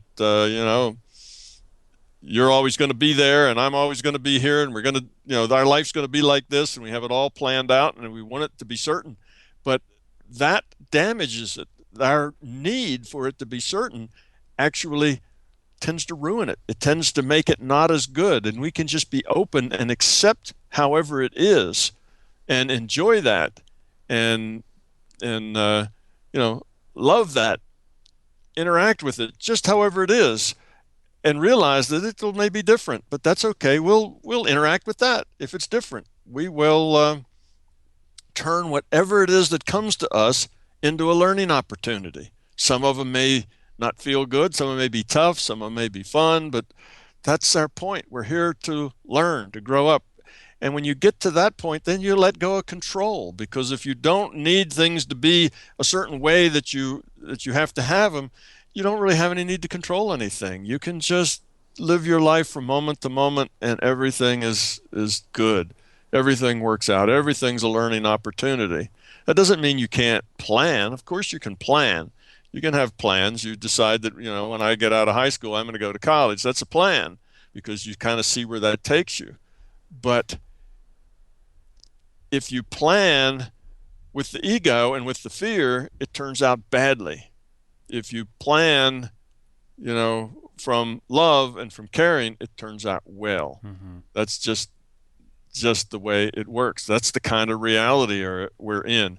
If you play your elf right, then you go up levels and everything works good. But if you continue to work against the nature of the game, then it's just frustrating. You can't seem to ever get anywhere because you don't really understand the game. Well, here we are in a game, in a virtual reality, and if we understand the game, we can go up levels. We can do really well with our avatar. If we don't understand the game, then we're just kind of wandering around clueless on the playing field and never seem to get anywhere. It's a struggle, struggle, struggle. We're constantly trying to fix and manipulate everything to be the way we want it to be, the way we know it's right to be. And that's just ego and fear talking, and that's what creates our trouble. Most of our pain is self-created. Very, very true. And it's hard for me to think of a time where I've ever entered a situation out of a spirit of cooperation. And, even if that team that I was working with, or that project that I was working on, like, failed miserably, or the people that I was working with, I don't even speak with anymore. There's still things that help you grow as a person. They give you context for, you made a mistake. Where did you go wrong? Where did it go wrong? All those people also learned a lesson, and all those people are also thinking the same thing that you're thinking, at least to some level. And if they didn't learn that lesson that you learned, then they're going to have to learn it again. And Yep. That's, I think, eventually, even if it's kind of, sad, and if we were watching our lives from some sort of higher vantage point of consciousness, we would at least enjoy that, they're getting it, they're trying, they failed this time, but now they know not to do that. So next time they'll take another approach. And to me, that's what everything has become about. It's become about how do I transmute my own life into something meaningful, and therefore, reverberate meaning throughout people in my immediate, immediately close to me, and then they do the same immediately close to them, and it's hopefully a chain reaction. And now I'm just kind of blabbering, but I think it's a really, really good way to approach your life. How can you say that trying to encourage togetherness and cooperation is not a good way to approach your life? Yes. But you find out that it pays. We have this idea that if we could just control everything, if we can just manipulate everything, then everything would be better. It would be the way we like it. It would be the way we know is best, and we spend almost all of our effort on the front end of this very simple, here's what life is like. Stuff happens and we get to deal with it. That's it. That's a very simple description of life. Stuff happens and we get to deal with it. We spend all of our focus on the stuff that happens, trying to manipulate and make sure that what happens is what we want to happen. And we spend very little time focused on how we deal with it. And in fact, the quality of our consciousness, the growing up, all has to do with how do we deal with it. The stuff that happens is not all that important to that learning process, because stuff just happens. It always happens. We've got 7 billion of us, and we're all interacting with each other, bumping into each other, with our egos and our love and our caring and our fear and all of that. So we're always going to have stuff happening. And how do we deal with it? That's where the growing is. But that's not where we put our time and attention. We want to make sure that, our relationships need to be a certain way because, it's a shared thing. We made this deal and I get this out of it and you're going to get that out of it. And we break everything down in our pieces and we treat, life like it's an engineering problem. And we're trying to build, engineer it to be the way we want it. And that is the wrong emphasis on the wrong part of this thing that's life. It's how do we deal with it? Do we deal with it with caring, with love, with compassion? Do we deal with it, with joy, or do we deal with it with anger and upset and fear and self-focused? What about me? And did I get mine? And if I do get mine, how am I going to keep it? Make sure you don't take it away from me. And are we constantly in this fear, self-focused thing? Is how we deal with it, and all of that is self-defeating. All of that makes our lives miserable. So it's really a very simple thing. Just stop focusing on trying to control and begin focusing on yourself, how you deal with it. Every one of us has a unique reality frame. We're all in this the same map, if you will. We share this, a multiplayer game with a shared map, but each of us is getting our own data stream, and we see the world in the way that we interpret that data. And we interpret that data based on our history, our experience, our knowledge, our understanding. That's how we interpret that data. And we can interpret that data such that it makes us angry, or we can interpret that data such that it gives us joy. It's ours to interpret what we do. We can interpret that World of Warcraft game such that we get frustrated and angry with our player because they just keep getting killed and we get upset with it, or we can interpret that game as challenging, as fun, as something that we're learning to do better. You see, it all depends on how we interpret it. So here we are in a multiplayer virtual reality entropy reduction trainer as part of a larger consciousness system that is just trying to survive and evolve and lower its entropy.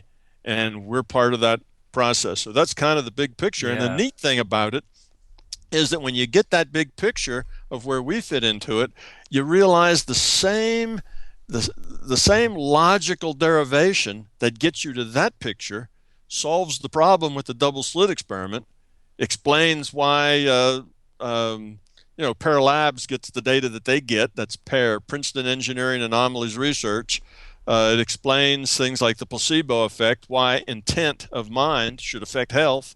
And all of these things suddenly become perfectly obvious because the same set of principles, and it's just two assumptions, and that's that consciousness exists and that evolution exists. You take that, and the logical consequences are this reality and our science. Yes, and this is one of those, like we've engaged in several of these recently, but this is just another one of these rabbit holes that I know we're only scratching the surface of. We could definitely go on, and I would love to talk to you about this again. But before we do wrap this one up, I definitely want to give you the opportunity to let people know like what you're working on, where they can check you out, and everything like that. Well, okay. You can. I wrote books. There are three books. They're the My Big Toe trilogy, Awakening, Discovery, and Inner Workings.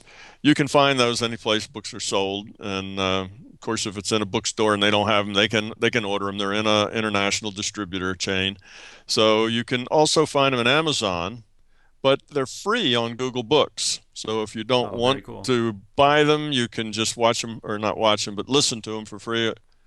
Well, not listen either. You can read them on your monitor for free on Google Books.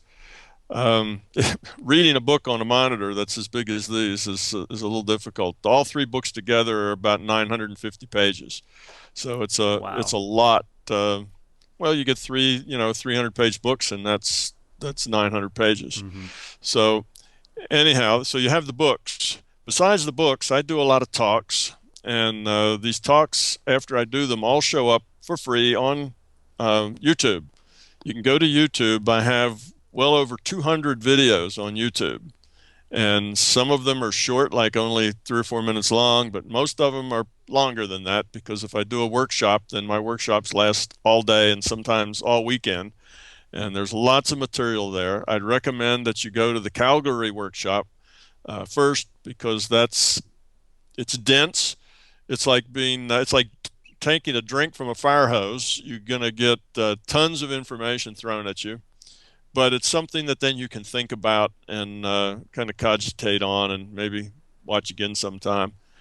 So those are two sources. Besides that, there's a very active forum going on. If you go to my website, which is www.mybigtoe.com, of course, all one word, my big toe, and there's a forum discussion group there which you can join, and there's literally tens of thousands of posts on every subject and every question imaginable that you can find there. And there's also a My Big Toe wiki if you just want a lot of facts about my big toe and about me and whatever. That's there on the wiki, which is actually co-located with the forum. So that's kind of where all the stuff is. Now I'm going to be in October. I think the first weekend in October. I'm going to be in Huntsville, Alabama, at the Space and Rocket Center, putting Oh, on a cool. presentation. So if you want to catch me live, you can go there. If you want to wait for about 3 months, you can get the video once it gets to YouTube. Yeah, So, yeah. There is a tremendous amount of material on YouTube, like you said, and you could just I'm sure you could spend months and months just wading through everything. So if this is something that has piqued people's interest, and I would be shocked if it hasn't piqued people's interest or at least given them a strong feeling one way or another. But I mean, for me personally, this has been a super fascinating conversation, and I'm definitely going to uh, dig into your work further. And just thanks again for coming by and spending a couple hours with us and just hanging out and disseminating your libraries and libraries worth of knowledge.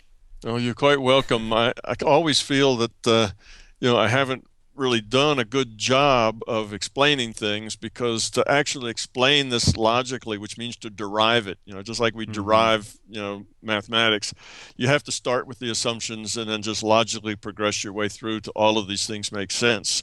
And I skip around and, suddenly we're virtual reality and then love is what we're trying to do. And we kind of hit these things without really doing the derivation. And I know if I was out there in the audience, I wouldn't like that. It'd be too many assumptions and too much skipping around for me to make really good sense of it.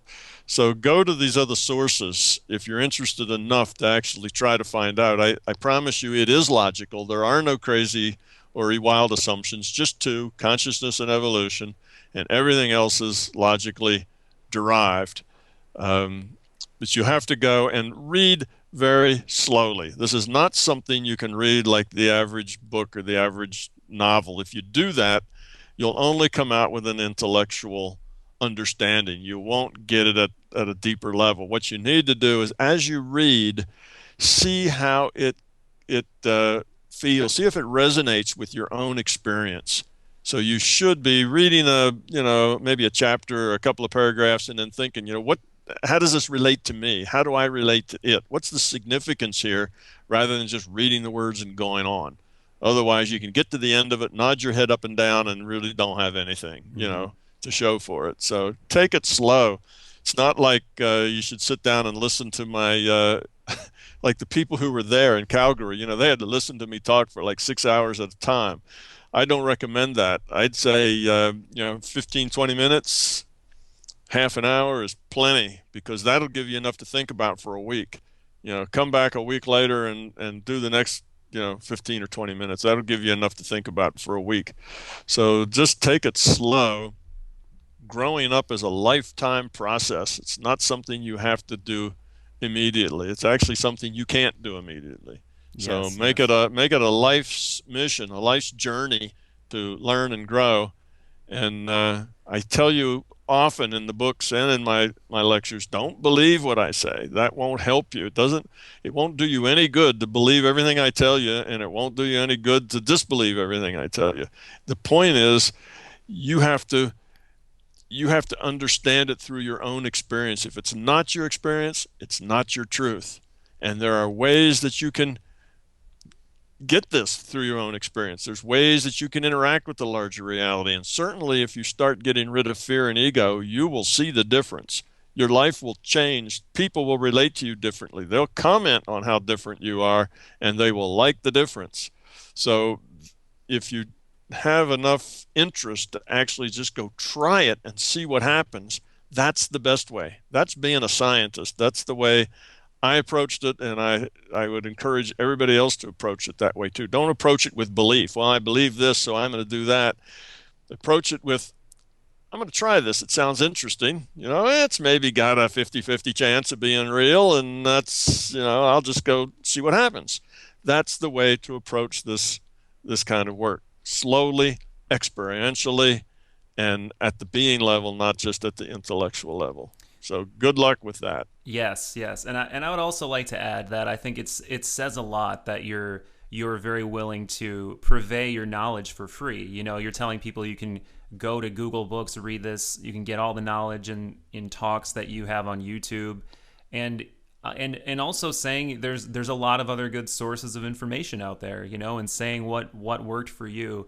And the kind of people that I'm usually very skeptical of are the ones that say, no, only my knowledge is good knowledge. And I think you've developed a system that purveys a lot of knowledge from many different sources, but in a modern context that is more well informed and makes more sense with the situation that we're in now. And that's what I like about it. Right. Well, we're all independent and we're on this growth path, and we resonate with different things at different times. So there may be, one path that maybe runs through religion And there may be people who really resonate with that and it makes sense to them and they can grow spiritually from that experience. And others, they don't see that spiritual content. They run into the dogma and they turn right around and leave. They said, no, it's not for me. Hmm. You see, and there are people who do this out of body sort of thing, and that gets them started down this path. And there are people who would never do that. It's not that there's a good path, and certainly my path is not the path. There are thousands of paths. And as long as you are leading with open-minded skepticism and experiencing as you go, I call that, tasting the pudding, as you go, then you will end up making progress. It doesn't matter what path you take and what books you read or movies you watch or whatever. You can get there through lots of different routes. It's sort of like meditation. In my books, chapter 21 or something, I think I talk about meditation and I give a way to meditate. I give a little meditation lesson, if you will, in what meditation is and how it works and why it works. But there's 1,000 different ways to meditate. And you don't have to do anything. You don't have to even call it meditation. Some people just sit and are quiet, and that's meditation. It's not like, well, if I don't say a mantra and cross my legs and burn incense, it's not really meditation. Meditation is whatever you want to make of it. It's however you want to do it. It's a matter of letting the noise go, letting the chatter go, just being at one with your own consciousness. And that's all it is. And you can do that, like I say, in 1,000 different ways, with mantras or with breath or with none of that, with music, with art, lots of different ways. So Yes. don't get hung up on any particular way to the truth, because there are many, many ways to the truth. There is but one truth, but there are thousands of ways to get to that truth. And they're all valid. And some people will resonate with one and some people with another. So you try them all and see what works for you. And that I definitely could not agree more with. I absolutely agree with you. Well, again, and I feel the same way. I feel like we're just scratching the surface, and I know you take great care in the way that you present your information because of your background, and that's what drew me to that is the way that you present the information, and how you do it in such a novel way. So I think it's worth digging into for sure. I definitely recommend people go out there and do that. Check out some YouTube talks. For me, that's the way that I like to absorb the information, because I can just sit there, listen to it, absorb it, and then if I miss something, it's easy to just go back and listen to it again. Yeah. But if you have more of a proclivity for reading, that's out there too. So again, thank you for stopping by, and I will definitely let you know when this thing is ready to get out there. Okay, great. That would be super, because once you let me know and give me a link or download I download the audio, because audio files aren't all that big. I will put it out on YouTube. And if I can get the audio itself, then it'll go on my main page. That's just the way YouTube's made. It'll go on a page and it'll go out to something, I don't know what I have now, something like 14 or 16,000 subscribers. Great, yeah. And so if you'd like it to get that kind of exposure, then well, I don't need it actually. Donna Aveni, who is kind of my organizer and does that for me, that's who will actually put it up on YouTube. And it'll go out and a lot of people see it. So you want to put your Midwest Real logo, on the front page and whatever, and Absolutely. Yeah, that'd be great. absolutely feel free. But I don't think if we just have a link, we can do that. If we just have a link to where you post it, then it doesn't go in the same place that goes out to all the subscribers. Okay. Yeah, That, just let me that's know. unfortunate, but that's just the way YouTube seems to work. Yeah, just let me know what you need, and we should definitely be able to get you just an audio file to download or whatever it is you need. Okay, I will do that. You'll pass it to me, I'll pass it to them, and hopefully they'll be in touch with you. Actually, you can pass it to them directly. It's MB. If you go to www.mbtevents, Mm-hmm. that you'll get two people there. One's Keith and one's Donna, and they have contact information and stuff there at MBT Events. and they organize, like they're organizing this talk in Huntsville, and they take care of those details, put stuff up on YouTube for me. Keith does all the video editing for me, and they're just volunteers that want to help, help out, giving people information they can use. So if you go there and just send it to Donna, she'll know what to do with it. If you send it to me, I'll send it to Donna, and then Donna will have to get in touch with you in order to get the audio files. It will get to Donna some way or another. Yeah, exactly. All Because right. if it doesn't get to Donna, it doesn't make it to YouTube. Duly noted. I've made a note of it. Good. Well, thank you, Michael. It's been a pleasure, and Likewise. hopefully we have done more than just confuse your listeners. Yeah, they're smart listeners, so I think they'll definitely get a lot from it. And although it is, it is thick material, but if they listen to my show and they've dug into other stuff, like what you talk about, I think that makes it a little bit easier to digest. Yes. So I'm sure we'll get some good nuggets out of it. Great. That's the point. That's why we do it.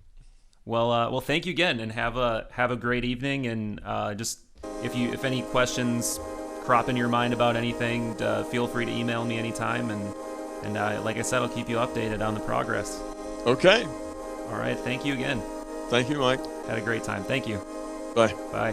That is going to do it for this one. Go check out my-big-toe.com and support Tom if you are interested in his ideas. I definitely encourage you to dig further.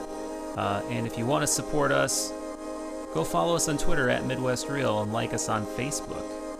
And please, like I said earlier, go review on iTunes and please hit subscribe. And I can't thank everybody who has donated enough. If you would like to, head on over to MidwestReal.net. You too can easily join their ranks. Like I said, that's it. Go hug the nearest human or dog or cat or sentient creature of any kind that will not think you're trying to attack it and bite you. Farewell.